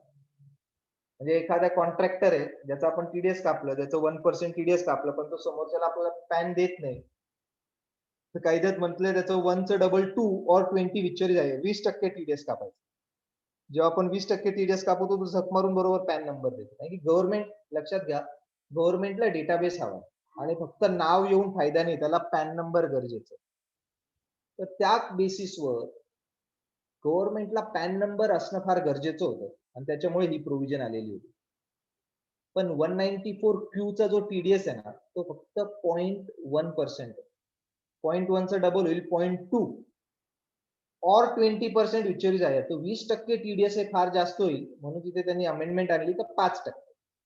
म्हणजे समोरच्याने जर आपल्याला पॅन नंबर नाही दिला, ज्याच्याकडनं आपण परचेस करतो त्याने आपल्याला पॅन नंबर नाही दिला, तर त्याचं 0.1 च्या जागी 5% टीडीएस करा असं कायदा आहे. त्याच्यानंतर दुसरा जो AAB तो फक्त 194Q पुरताच मर्यादित नाही, तो सगळ्यांना ऍप्लिकेबल आहे, सगळ्या टीडीएस ला ऍप्लिकेबल आहे, याची फार काळजी घेतली पाहिजे. आता गव्हर्नमेंट काय म्हणते का जर ज्याचं तुम्ही टीडीएस कापताय तिथे थोडंसं करेक्शन हवं, ते वर्डिंग टीसीएस झालंय चुकून, ते टीडीएस ऍक्च्युअली. जर ज्याचं पण तुम्ही टीडीएस कापताय त्याने जर मागच्या 2 वर्षाचे रिटर्न नाही भरलेले आणि त्याचं टीडीएस दरवर्षी 50,000 पेक्षा जास्त होतं तर तुम्ही त्याचं टीडीएस जास्त रेटने कापा, एक तर ट्वाइस दी रेट और 5% whichever is higher. एक एक्झाम्पल घेऊन बोलूया. मी 194Q चा नाही घेत, मुद्दामून दुसरा एक्झाम्पल घेतो म्हणजे समजेल. लेट अस से माझी बँक मध्ये एफडी आणि त्या एफडीच्या व्याजावर ते माझं टीडीएस करतात आणि मी मागच्या 2 वर्षाचे रिटर्नच भरले नाही आणि माझा टीडीएस मागच्या 2 वर्षात एका वर्षात 60,000 आणि एका वर्षात 70,000 होतं, म्हणजे दोन्ही वर्षात 50,000च्या वरती माझा टीडीएस झालेला आहे. अशा माणसाने खरं रिटर्न भरायला पाहिजे आणि त्यांचं खरं इन्कम काय ते कळायला पाहिजे, पण ते नाही भरत. एखाद्याचं असं असेल का त्यांना वाटतं की 50,000 60,000 70,000 टीडीएस वाया गेलेले परवडेल कारण की मी रिटर्न भरलं तर मला जास्त टॅक्स येईल, त्याच्यामुळे ते रिटर्नच भरत नाही. तर अशा केसमध्ये आता गव्हर्नमेंट काय म्हणतो, जिथे तुम्ही ज्याचं टीडीएस कापताय तर तुम्हाला चेक करणं गरजेचं आहे ज्याचं तुम्ही टीडीएस कापताय का त्याने मागच्या 2 वर्षाचे रिटर्न भरले. एका वर्षाचं जरी भरलं असेल तर चालेल, नो प्रॉब्लेम, पण दोन्ही वर्षाचे नाही भरले आणि दोन्ही वर्षात त्याचं टीडीएस किंवा टीसीएस 50,000च्या वरती आहे तर त्या केसमध्ये तुम्ही त्याचं टीडीएस डबल रेटने करून टाकायचं. जर 10% असेल तर 20% करा, 20% असेल तर 40% करा. फक्त 194Q च्या केसमध्ये 5% ची लिमिट आहे, किती 0.1% असल्यामुळे तर 5%. आता हे टीडीएस करताना आपल्याला हे पण विचारावं लागेल समोरच्याला 194Q करताना, ज्याच्याकडनं आपण माल विकत घेतोय, बाबा अरे तू रिटर्न भरतो का, भरत असेल तर मागच्या 2 वर्षाचे भरले का, 1 वर्षाचं भरले ठीक आहे चालेल जाऊन दे, दोन्ही वर्षाचे नाही भरले आणि तुझं टीडीएस 50,000च्या वरती होतोय तर मग आता तुझं मी टीडीएस 0.1% च्या जागी 5%. आता याच्यात काही काही रॉंग इंटरप्रिटेशन असं घेत आहे का तो रिटर्न पण ड्यू डेटच्या आतमध्ये जायला पाहिजे, असं काही नाही, फक्त रिटर्न भरलेलं पाहिजे. मग त्याने ते टाइमशीट भरले लेट भरले त्याच्याशी काही घेणं देणं नाही. मागच्या 2 वर्षापैकी ऍटलीस्ट एका वर्षाचं तरी रिटर्न भरलेलं पाहिजे. असं असेल तर नॉर्मल प्रोव्हिजन, नाही तर मग 5%. तर हे आपल्याला इथे लक्षात ठेवायचं आहे. आता तुम्ही पहा over a period of time बँकमध्ये जिथे तुमची एफडी आहे ते पण आता तुम्हाला विचारतील बाबा तुमचे मागच्या 2 वर्षाचे तुम्ही रिटर्न भरले. ऍक्च्युली गव्हर्नमेंटने एक युटिलिटी देणार होती साईटवर, ती अजून सुरुवात नाही झाली आहे, ती साईटच ओव्हरऑल केल्यामुळे असा काही इश्यू झालेला आहे. एक युटिलिटीच येईल साईटवर जिथे तुम्ही पॅन नंबर टाकला तर तुम्हाला कळेल का 206AA ऍप्लिकेबल आहे का नाही, म्हणजे त्याने मागच्या 2 वर्षाचे रिटर्न भरले का नाही, त्याचं टीडीएस टीसीएस 50,000च्या वरती आहे का नाही. डिटेल्स नाही देणार कारण की पर्सनल इन्फॉर्मेशन ते लोकांना डिस्क्लोज नाही करणार. वेबसाईट फक्त हे सांगेल नॉर्मल रेटने टीडीएस करायचं का डबल रेटने करायचं, हे होईल. आत्ताचा त्रास आहे थोडासा, आता लोक आपल्याकडनं डिक्लेरेशन मागतायत काही क्लायंट कडनं, क्लायंट आपलं डोकं खातायत आणि आपल्याला ते द्यावं लागतं. पण over a period of time वेबसाईटवर एक युटिलिटी येईल जशी 194N बँकर साठी आली ती कॅश विड्रॉवल साठी, तशीच युटिलिटी येईल तिथे ते पॅन नंबर टाकतील फक्त आणि ते म्हणतील नॉर्मल रेट का डबल रेट असं येईल तिथे आणि त्याप्रमाणे ते टीडीएस करतील. तर ही प्रोव्हिजन जे नॉन फायलर्स ऑफ रिटर्न आहे त्यांना पनिश करण्यासाठी आणलेली आहे. त्याचप्रमाणे सर पुढे जाऊया, टीसीएस साठी पण आलेली आहे आणि सेम एक्झॅक्टली सेम प्रोव्हिजन आहे टीसीएस मध्ये पण. तर ते म्हणतं का जर तुम्ही पॅन नंबर नाही दिलं टीसीएस वर तर ऑब्व्हियसली डबल रेट और 5% विचेवर इज हायर. आणि तसंच जर मागच्या 2 वर्षाचे रिटर्न नाही भरलेले आणि तुमचं TDS TCS दरवर्षी 50,000च्या वरती आहे अगेन ट्वाइस द रेट और 5% विच एव्हर इज हायर रेटने होईल. आता याच्यासाठी पण वेबसाईटवर एक युटिलिटी सेम येईल, पॅन नंबर टाकायचा आणि ते सांगतील हायर रेटने करायचं का नॉर्मल रेटने करायचं. पण आज डिक्लेरेशन घेणं किंवा आज आपल्याला समोरच्याला विचारणं हे गरजेचं आहे. तर हे कॉम्प्लिकेशन आज आहे, पण over a period of time वेबसाईटवर इझिली अवेलेबल होईल. फक्त आपला त्रास राहील, क्लायंट काही चेक नाही करणार, आपल्याला चेक करायला सांगतील सर याचं TDS कसं करू, नॉर्मल रेटने करू का डबल रेटने करू. तर आपल्याला ते वेबसाईटवर जाऊन पाहावं लागेल पॅन नंबर टाकून हा मागच्या 2 वर्षाचं रिटर्न भरतोय का. सो ह्या 2 प्रोव्हिजन्स पण फार डेंजरस आहेत आणि हे लक्षात ठेवायला पाहिजे. माझ्या मते we are done with the points that I have to discuss. Maybe हा सॉरी एक छोटासा स्लाइड आहे ते आपण डिस्कस करून घेऊया. नॉर्मल कम्प्लायन्सेस जे आपण असंही करतोच आहे, 194Q मध्ये रिपीट होईल, तेच मी फटाफट बोलतो. आपण सगळे TDS मंथली बेसिसवर करतो. तर एव्हरी ट्रान्झॅक्शन त्या महिन्याच्या आपल्याला प्रॉपर TDS करायचे, पुढच्या महिन्याच्या 7 तारखेपर्यंत भरायचं आहे. फक्त मार्च महिन्याला आपल्याला 30 एप्रिल पर्यंत भरायचा वेळ मिळतो. हा चलन जो भरायचा आहे 194Q TAN बेसिसवर राहील, टॅन बेसिसवरच भरायचा आहे. याचेही क्वार्टरली रिटर्न्स जे नॉर्मली आपण रिटर्न भरतो TDS त्याच्यातच याची पण इन्फॉर्मेशन जाईल, क्वार्टरली रिटर्न्सच आहे. लेट डिडक्ट केलं तर 1% व्याज लागेल दर महिन्याला, लेट पेमेंट केलं तर 1.5% व्याज लागेल. जे बाकीचे नॉर्मल प्रोव्हिजन्स आहेत ते तसेच राहते. सो त्याच्यात काही बदल नाहीये. एक महत्वाचं गोष्ट म्हणून आपल्याला ऍज अ ऑडिटर पण किंवा ऍज अ आपण ज्या क्लायंटचे रिटर्न भरू ही काळजी घेणं गरजेचं आहे. जर हे TDS राहिलं करायचं 194Q चं, तो जो 40A1A चा डिसअलाउन्स आहे का TDS नाही केलं म्हणून 30% खर्च डिसअलाव होतो, तो इथे पण अप्लाय होईल का? हो. आणि ती फार मोठी अमाऊंट असेल सर, कारण की 0.1% TDS एकदम नॉमिनल अमाऊंट आहे.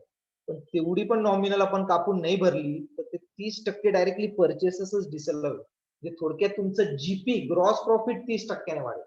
एखाद्याचं GP 5% असेल तर तो 35% जाऊन पोहोचेल जर आपण हे TDS नाही केलं तर. TCS जेव्हा होता 206C त्यावेळेस डिसअलाउन्सचं टेन्शन नव्हतं, कारण की तिथे इन्कम होतं, खर्च नव्हतं. त्याच्यामुळे पण लोक एवढे सिरियस नव्हते, कारण की डिसअलाउन्स नव्हता. चला वाईटात वाईट का होईल, आपल्या खिशात घेतील, 0.1% फार नॉमिनल आहे. पण इथे जो ऑडिटर आहे, ज्याला ऑडिट आहे, 10 कोटीवाला नॉर्मली ऑडिट मध्येच असेल, मागच्या वर्षी 10 कोटी म्हणजे यावर्षी चांगलाच टर्नओव्हर असेल, ऑडिट नॉर्मली त्यांना असणारच आहे. या परचेसवर जर TDS झाला नाही तर ते 30% परचेस डिसअलाव. तर ऍज अ ऑडिटर पण सही करताना फार लक्ष देऊन पाहावं लागेल का असं कोणती पार्टी आहे का ज्याचं 50 लाखाच्या वरती गेलं आणि TDS नाही केलंय. कारण की जर असं असेल तर त्याचं 30% खर्च डिसअलाव होईल आणि त्याची काळजी आपल्याला फार व्यवस्थित घ्यावी लागेल. जी नॉर्मल पेनल्टी आहे नॉन TDS ची, जर तुम्ही TDS करायला विसरलात तर गव्हर्नमेंट तुम्हाला 100% ऑफ TDS अमाऊंट पर्यंत पेनल्टी लावू शकते. हे सगळ्या बाकीचे नॉर्मल प्रोव्हिजन्स आहेत, म्हणजे दुसऱ्या TDS ला पण अप्लाय होतात त्या इथे पण अप्लाय होतात. So that was related to today's topic. इथे तो संपतो. आपण क्वेश्चन आन्सर्स घेऊया. फक्त जो एक मिनिट सर मागे जा ना प्लीज. एक थोडस मी जे कव्हर केलंय सर, अजून एक स्लाइड प्लीज मागे जा. तर जो आत्ताचा लेटेस्ट नोटिफिकेशन आला होता किंवा सर्क्युलर आला होता 12 नंबर 2021 चा, का जिथे आपले काही डेट एक्सटेन्शन दिलेले आहेत, तर जे त्याच्यातले जे इम्पॉर्टंट आहे जस्ट घेऊन टाकतो मी. जो मागच्या वर्षाचा लास्ट क्वार्टरचा TDS रिटर्न आहे, 30 जून ज्याची ड्यू डेट होती त्याची सॉरी 31 मे ज्याची ड्यू डेट होती त्याला 30 जून करण्यात आलं होतं. आता 30 जूनच्या जागी 15 जुलै करण्यात आलं. पण हे फक्त TDS रिटर्न साठी आहे. फार मोठा मूर्खपणा आहे. TCS रिटर्नला त्यांनी आधी पण डेट एक्सटेन्शन नव्हती दिली, आत्ताही नाही. तर त्याला लेट फी सुरू आहे ₹200 पर डे. तर फक्त TDS रिटर्न जे 30 जून पर्यंत एक्सटेंड केलं होतं ते 15 जुलै पर्यंत झालेलं. आणि फर्स्ट क्वार्टर या वर्षाचं ज्याचं आता 15 जुलै TCS साठी ड्यू डेट राहील आणि 31 जुलै TDS साठी ड्यू डेट राहील. त्याच्यासाठी अजून काही एक्सटेन्शन आलेलं नाही. तर या वर्षाच्या फर्स्ट क्वार्टरच्या पण तयारीला आपल्याला लागावं लागेल, कारण की अजून तरी त्याला काही एक्सटेन्शन नाही. जे TDS सर्टिफिकेट इश्यू करायचे होते तर ते ठीक आहे, त्याला 31 जुलै पर्यंत मुदत आहे TDS सर्टिफिकेट इश्यू करायला. चॅरिटेबल ट्रस्टला जे दरवर्षी आता फॉर्म 10A आणि 10AB भरायचे असतात, हा जो एक नवीन पराक्रम सुरू झालेला आहे, ATG साठी, चॅरिटेबल ट्रस्ट साठी दरवर्षी जो हे फॉर्म्स भरायचे आहे त्याला पण डेट एक्सटेन्शन देण्यात आली आहे. 31 ऑगस्ट पर्यंत जरी भरलं तरी चालेल.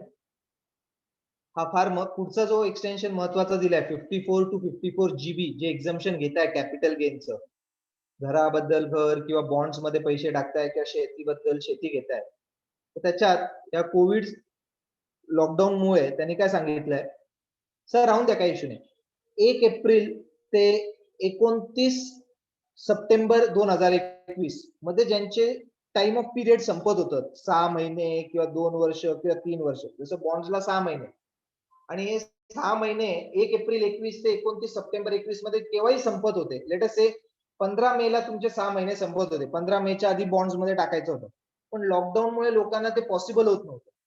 तर त्यांनी सांगितलंय 1 एप्रिल 21 ते 29 सप्टेंबर 21 मध्ये जे काही टाइम लिमिट संपत होत्या त्या सगळ्या काही 30 सप्टेंबर पर्यंत ऍप्लिकेबल. तर तुम्ही 30 सप्टेंबर पर्यंत जरी इन्व्हेस्टमेंट केली तरी चालेल, पण ज्यांचं टाइम लिमिट 1 एप्रिल 21 नंतर संपत होतं त्यांना, ज्यांचं टाइम लिमिट 1 एप्रिल 21 च्या आधीच संपलेलं आहे त्यांना हा बेनिफिट नाहीये. 15G आणि 15H, 15G आणि 15H चे जे फॉर्म्स आता क्वार्टरली भरावे लागतात, जे नॉर्मली बँक सगळ्यात जास्त भरतात, ते क्वार्टरली भरायचे आहेत. तर फर्स्ट क्वार्टर या वर्षाचं जे आता लगेच ड्यू डेट होती 30 जून पर्यंत, त्याला 31 ऑगस्ट करण्यात आलेली आहे. आणि लास्ट वन ज्या असेसमेंट ऑर्डर मध्ये हेवी डिमांड उभी राहिलेली आहे आणि त्याच्या अगेन्स्ट तुम्हाला डिस्प्यूट रिझोल्युशन पॅनलला जायचं आहे, त्याला फक्त 15 दिवस वेळ होता, पण हे लॉकडाऊन मुळे पॉसिबल होत नव्हतं, तर त्याचं टाइम लिमिट 31 ऑगस्ट करण्यात आलं. ते इम्पॉर्टंट एक्सटेन्शन होते जे मला वाटले की आपण डिस्कस करायला पाहिजे, ते मी कव्हर केलंय. So I am done with today's topic. Maybe मला असं वाटतं I may not be up to the mark today, काही थोडंसं फास्ट झालं असेल, टॉपिक मध्ये काही इश्यूज क्लिअर नसतील झाले तर आपण क्वेश्चन आन्सर्स मध्ये घेऊया. So over to you sir, जे काही क्वेश्चन्स असतील आपण सगळे घेऊया. सर चॅट बॉक्स मध्ये आहेत काही? विस्फुते सर आहेत ना चॅट बॉक्स मध्ये? पहिला घेतो सर. हा येस सर, घेतो मी चॅट बॉक्स मध्ये. 194Q applicable for purchase of diesel. Yes sir, petrol pumps जे चालवत आहेत आणि त्यांचं टर्नओव्हर मागच्या वर्षी 10 कोटीच्या वरती होतं, या वर्षी ते जे काही पेट्रोल डिझेल घेत आहेत 50 लाखाच्या वरती, BPCL, HPCL, इंडियन ऑइल, जिथून कुठून, त्यांना त्यांचं TDS करावं लागेल. अजून तरी wait and watch, over a period of time जर काही एक्झम्पशन्स आलेत तर मग हे बंद होऊन जाईल, पण आज तरी करावं लागणार. Whether TDS will be applicable on electricity from MSEB. Sir मी ऑलरेडी तो एक्झाम्पल घेतलाय. मोठ्या फॅक्टरीज जिथे 50 लाखाच्या वरती इलेक्ट्रिसिटी बिल जात आहे आणि ज्यांचं टर्नओव्हर मागच्या वर्षी 10 कोटीच्या वरती होतं, ऑब्व्हियसली आज तरी त्यांना TDS करायचं आहे. आज असं झालंय सर, सगळ्यांवर TDS आहे 50 लाखाच्या वरती. आपल्याला एक्झम्पशनची वाट पाहिजे, जोपर्यंत येत नाही करावं लागेल. मोठा प्रश्न आहे सर हा. परचेस फ्रॉम अडतिया, whether TDS under section 194H is already deducted, then 194Q applicable. तर आता याच्यात मी 2 इश्यूज ऍक्च्युअली, त्यांनी प्रश्न एकच विचारलाय पण मी 2 गोष्टींचं उत्तर देतो. फार मोठा प्रश्न आहे. नाशिकमध्ये किंवा नाशिकच्या आजूबाजूला जी पद्धत चालते अडतियाची, ती आपण डिस्कस करूया. शेतकरी आहे, तो APMC मध्ये माल विकायला आणतो, तिथे अडतिया असतो, अडतिया थ्रू माल विकला जातो आणि ट्रेडर असतो. तर ट्रेडर माल घेतो थ्रू अडतिया, तर इथे जो परचेसर आहे तो ट्रेडर आहे, सेलर जो आहे तो फार्मर आहे आणि आतमध्ये ब्रोकर आहे. मोस्ट ऑफ द केसेस मध्ये जो परचेसर आहे त्याचं सेलरशी, फार्मरशी काहीच कॉन्टॅक्ट येत नाही, तर त्याला माहितच नाही मला कोणाचं TDS करायचंय. आता ह्या केसमध्ये काय होईल, सगळ्यात आता तर एक क्लिअर झालेलं आहे, महाराष्ट्र गव्हर्नमेंटने क्लिअर केलेलं, brokerage cannot be collected from farmers. तो जो आडती आहे तो ब्रोकरेज डायरेक्टली परचेसर ट्रेडर कडनं घेतोय. तर आता जेव्हा आडतिया ट्रेडर कडनं ब्रोकरेज घेतोय, तो ऑब्व्हियसली हा ट्रेडर त्याला ब्रोकरेज पे करताना 194H चं TDS करतोय, ते प्रॉपर. आता जेव्हा हा ट्रेडर 50 लाखापेक्षा जास्त माल घेतोय, प्लीज लक्षात घ्या तो आडतिया हा सेलर नाहीये, तर आडतियाचा तसाही TDS होणार नाही. 194H मध्ये झालाय किंवा नाही झालाय तो TDS होणार नाही, कारण की सेलर इज नॉट अडतिया, तो फक्त ब्रोकर आहे. इथे सेलर कोण आहे? फार्मर. पण त्याला माहीतच नाही का तो कोणत्या शेतकरीचा माल उचलतोय, त्याच्यामुळे टीडीएस होणार नाही. तर हे जे अडतीय थ्रू परचेसेस आहेत, माझ्या हिशोबाने त्याला 194Q चा इम्पॅक्ट येणार नाही जर एपीएमसी थ्रू माल घेतला आणि आतमध्ये अडत आहेत तर. हा, डायरेक्टली शेतकरीने डायरेक्टली ट्रेडरला माल विकला, आतमध्ये ब्रोकर नाहीये, त्या केसमध्ये 50 लाखाच्या वरची जर खरेदी असेल आणि ट्रेडरचा टर्नओव्हर 10 कोटीच्या वरती असेल मागच्या वर्षी, तर टीडीएस होईल, जे चुकीचं आहे. कारण की शेतकरीचं टीडीएस करायची गरज नाही, त्याचं इन्कम एक्झम्प्ट आहे. पण आजच्या कायद्याप्रमाणे होईल, वेट अँड वॉच, एक्झम्पशन येईल. येस सर, जे 3 क्वेश्चन्स होते ते मी घेतले. अजून काही क्वेरीज असतील तर आपण घेऊया. मोदी सर, ट्रान्सपोर्टच्या बाबतीत काय? ट्रान्सपोर्टचा टर्नओव्हर 10 कोटीच्या वरती आहे. तर ते सेल ऑफ आणि गुड्स एखादी- आहे ना, सेल ऑफ सर्व्हिस आहे.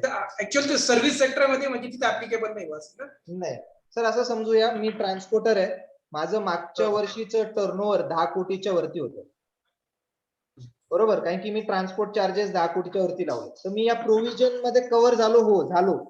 पण मी 50 लाखाच्या वरचे गुड्स विकत घेतले कोणाकडनं, तर टीडीएस होणार आहे. आता मी काय करतो, नॉर्मली भाड्याने ट्रक घेतो, ज्यांना मी ट्रक भाडं देतो, तर मी सर्व्हिसेस साठी पे करतोय, तर टीडीएस होणार नाही. हा, आता असं प्रिझ्युम करू मी ट्रान्सपोर्टर आहे, मागच्या वर्षी माझं टोटल ट्रान्सपोर्टचं चार्जेस 15 कोटी कलेक्ट केले, मला ही प्रोव्हिजन अप्लाय झाली, आणि लेटेस्ट से मी एक 70 लाखाचं वेब्रिज मशिनरी विकत घेतलं, त्या 70 लाखाच्या वेब्रिज वर मला टीडीएस करावं लागेल, हो, because that is purchase. Okay sir. Yes sir. आणि गव्हर्नमेंट कॉन्ट्रॅक्टरच्या बाबतीत थोडंसं क्लिअरिफिकेशन. आता त्याच्यात काय होईल सर, आता गव्हर्नमेंट कॉन्ट्रॅक्टरचं एक्झाम्पल घेऊया. मी एक गव्हर्नमेंट कॉन्ट्रॅक्टर आहे, माझं मागच्या वर्षी टर्नओव्हर 10 कोटीच्या वरती आहे, बरोबर? तर ऑब्विसली मला पैसे कुठून येत आहेत? गव्हर्नमेंट कडनंच येत आहेत. आता जर मी कुठून लेटेस्ट 70 लाखाचं सिमेंट घेतोय, तर त्याच्यावर मी टीडीएस करेल का? हो, कारण की माझा टर्नओव्हर मध्ये गुड्स, सर्व्हिसेस, कॉम्पोजिट सगळं येईल 10 कोटीसाठी. आणि 50 लाखासाठी मी सिमेंट घेतोय, स्टील घेतोय, तर त्या केसेसवर टीडीएस होईल. पण मी 70 लाखाचं लेबर पेमेंट करतोय कोणाला, तर टीडीएस नाही होणार, कारण की that is not purchase of goods. Yes. आणि सर, गव्हर्नमेंटच्या साईडनी, तर गव्हर्नमेंट असल्यामुळे आपण त्याला बिलिंग देतोय, तो परचेस साईडनी तो टीडीएस डिडक्ट करणार नाही, टीसीएस. तो कारण टीसीएस गव्हर्नमेंट सेक्टर. त्याला तो टीसीएस करू शकतो, पण त्याच्यातही काय होतं आहे का तो सेल ऑफ गुड्स करत नाहीये, तो काय करतोय, त्याच्यासाठी ती सर्व्हिसेस होते प्रोक्युअरमेंट, तर तिथे टीसीएस येणार नाही ना सर, टीडीएस. येस. बरोबर ना? हे येस. हाच प्रश्न होता का काय? मी Yes, yes. नाही सर, एकदम करेक्ट, एकदम correct. Yes sir. सर, मला एक प्रश्न असा विचारायचा आहे. हा सर, बोला ना. तर 2019-20 मध्ये 10 करोड रुपयाच्या वरती सेल होता. 20-21 पकडू आपण. हो, 2019-20 मध्ये FY19-20 मध्ये 10 करोडच्या वरती सेल होता. ओके. म्हणून आपण 2021 मध्ये टीसीएस बिलांमध्ये लावून तो कलेक्ट करून रिटर्न भरले. ओके. परंतु FY20-21 मध्ये तो 10 करोडच्या आतमध्ये राहिला असेल. 9 करोड 60 लाख रुपीज होता. पुढच्या वर्षी परत एप्रिल मे मध्ये जे बिलांमध्ये टीसीएस लागला गेला, कारण तो टर्नओव्हर काही लक्षात आला नाही झालेला असा. बोला ना. तर मग एप्रिल मे मध्ये तो टीसीएस लागला गेलेला आहे स्टेट बिलांमध्ये, तर ते भरून त्याचं रिटर्न भरून टाकावे की त्याला ती रिव्हर्स करतो. तर आता गणेश भाऊ, फक्त तुम्ही म्यूट होऊन जा. तर आता त्याच्यात असं आहे का आपल्याला क्लॉज तर ऍप्लिकेबल नव्हता एप्रिल मे मध्ये, पण तरी पण आपण गव्हर्नमेंटचं काम केलं, तर government is more than happy. आपण जर टीसीएस ऑलरेडी कलेक्ट केला असेल तर ते कलेक्ट केलेलं टीसीएस भरून टाकायचं, त्याचं रिटर्न भरून टाकायचं, आणि याच्या पुढच्या अमाऊंटवर वर्षभर टीसीएस करायचं नाही. पण जे केलेलं आहे ते रिफंड करण्यापेक्षा डायरेक्टली गव्हर्नमेंटला पे करायचं आणि त्याचं टीसीएस रिटर्न करायचं. जी प्रोव्हिजन आपल्याला ऍप्लिकेबल नव्हती जरी आपण ती करत असेल तर मोर दॅन हॅपी. गव्हर्नमेंटला टॅक्स मिळतोय, गव्हर्नमेंटला इन्फॉर्मेशन मिळते. जेवढं झालं तिथपर्यंत करून टाका, याच्या पुढे नाही केलं तरी चालेल. Okay, sir. Ganesh sir clear आहे ना? Okay. UB Patil sir. Sir unmute करा. अनम्यूट करा ना. Hello. Patil sir. Yes sir. हा सर, आवाज येतो? Yes sir. हा सर, परचेसर आणि सेलर दोघंही टर्नओव्हर 10 कोटी, दोघांचाही 50 लाखाच्या वर व्यवहार आहे. बरोबर. तर मी परचेसर आहे पण सेलर माझा TCS करतो, तर मी TDS करायचा का? अच्छा, आता कायद्याने असं आहे का सेलरने TCS नाही करायला पाहिजे, पण तरी तो करतो. तो म्हणतो मला रिस्क नाही घ्यायची, मला करायचंच आहे. हो. आता जरी तो TCS करत असेल तर परचेसरची TDS करायची लायबिलिटी आहे कायद्याने, तर त्याने TDS करायलाच पाहिजे. तो हे नाही सांगू शकत का सेलर ऐकत नाहीये, तो TCS करतोय तर आता म्हणून मी TDS करत नाही, असं चालणार नाही. समोरचा TCS जरी करत असेल तरी तुम्हाला TDS करावंच लागेल, कारण की कायद्यात जर तुम्ही TDS नाही केलं तर उद्या गव्हर्नमेंट तुमच्या खिशातनं ते पैसे मागू शकते, पेनल्टी लावू शकते, नॉन कम्प्लायन्स साठी नोटीस देऊ शकते. तर कायद्याने TDS करणं गरजेचं आहे, TCS नाही. पण समोरचा ऐकत नाहीये, तो TCS करतोय, त्याला करून द्या, तुम्हाला TDS करावं लागेल. Thank you. Okay Rajesh Kulkarni sir. Yes sir. Hello. Yes sir, बोला सर. कुलकर्णी. नाही, आता जो प्रश्न विचारला ना तसाच माझा प्रश्न आहे. हा. आता काय झालेलं आहे की 30 तारखेपर्यंत परचेसिंग झालेलं आहे 80 लाखाचं आणि समोरच्याने TCS पण कट केलेलं आहे. मग उरलेले जे काही 30 लाख आहे 30 जून पर्यंत झालेलं परचेसिंग, त्याचं TDS करावं लागेल का? सर आता 30 जून पर्यंत 80 लाखचा ट्रान्झॅक्शन झालेला आहे, बरोबर? हम्म. आता त्याच्यावर काहीच करायचं नाही ना सर. 1 जुलै पासून जो पुढचा बिलिंग होईल त्याच्यावरच TDS अप्लाय होईल. पण मग त्याच्यात असं उल्लेख केलाय ना प्रिव्हियस इयर, जे पूर्ण वर्षाचा उल्लेख केलाय ना, म्हणून शंका येते. हो, पण सर मी बोललो ना का 1 जुलै पासून हा कायदा ऍप्लिकेबल आहे. मी एक्झाम्पल पण घेतलं का 30 जूनच्या आधीच ऑलरेडी 50 लाख एक्सीड झालेले आहेत, बरोबर? 30 जून 80 लाख झालेले आहे. तर जर 30 जून पर्यंत 80 लाखचं परचेस झालेलं असेल तर 1 जून पासून जो पहिला परचेस होईल तिथून TDS ऍप्लिकेबल होईल. पहिला 80 ओके. लाख ते ओके, म्हणजे समजा 1 कोटी झाला असेल परचेस सोडून द्यायचं आणि 1 जुलै पासून, कारण की हा कायदाच 1 जुलै पासून ऍप्लिकेबल आहे. तर 1 जुलैच्या पुढे जे परचेसेस होतील त्यालाच आपल्याला अप्लाय करायचं. ओके. अच्छा. Okay sir, thank you. Okay sir. हँड्रेस. हा, आहे कोणी बाकी अजून? हँड्रेस प्रकाशजी कोणी आहे अजून बाकी? नाही, हँड्रेस नाही आहेत. कॉम्प्लिमेंट नाही आहे का? बरं, मी बोलू मग आता. Yes sir. मोदी सरांचं खूप उपयुक्त लेक्चर झालं. मोदी सरांनी आपल्याला खूप छान असं मार्गदर्शन केलं आणि याच्यामध्ये आपल्याला नक्कीच आपल्या डे टू डे प्रॅक्टिस मध्ये सर्वांना फायदा होणार आहे. आणि अजून जर काही आपले प्रश्न राहिले असेल तर ते आपण ग्रुपवरती डिस्कशन केलं, ग्रुपवरती टाकले तर मोदी सर नक्कीच आपल्याला मार्गदर्शन करतील. तर मी आता पुढचा एक छोटासा कार्यक्रम आहे आपला वोट ऑफ थँकचा, तो मी श्री महेश बाफना, कन्व्हेयर NMTPA यांना विनंती करतो की त्यांनी वोट ऑफ थँक्स करावे. Shri Bafna sir. Yes, thank you. Thanks. Bafna sir. Bapna sir. Unmute Prakash, Bapna सरांना अनम्यूट करणं. हो हो.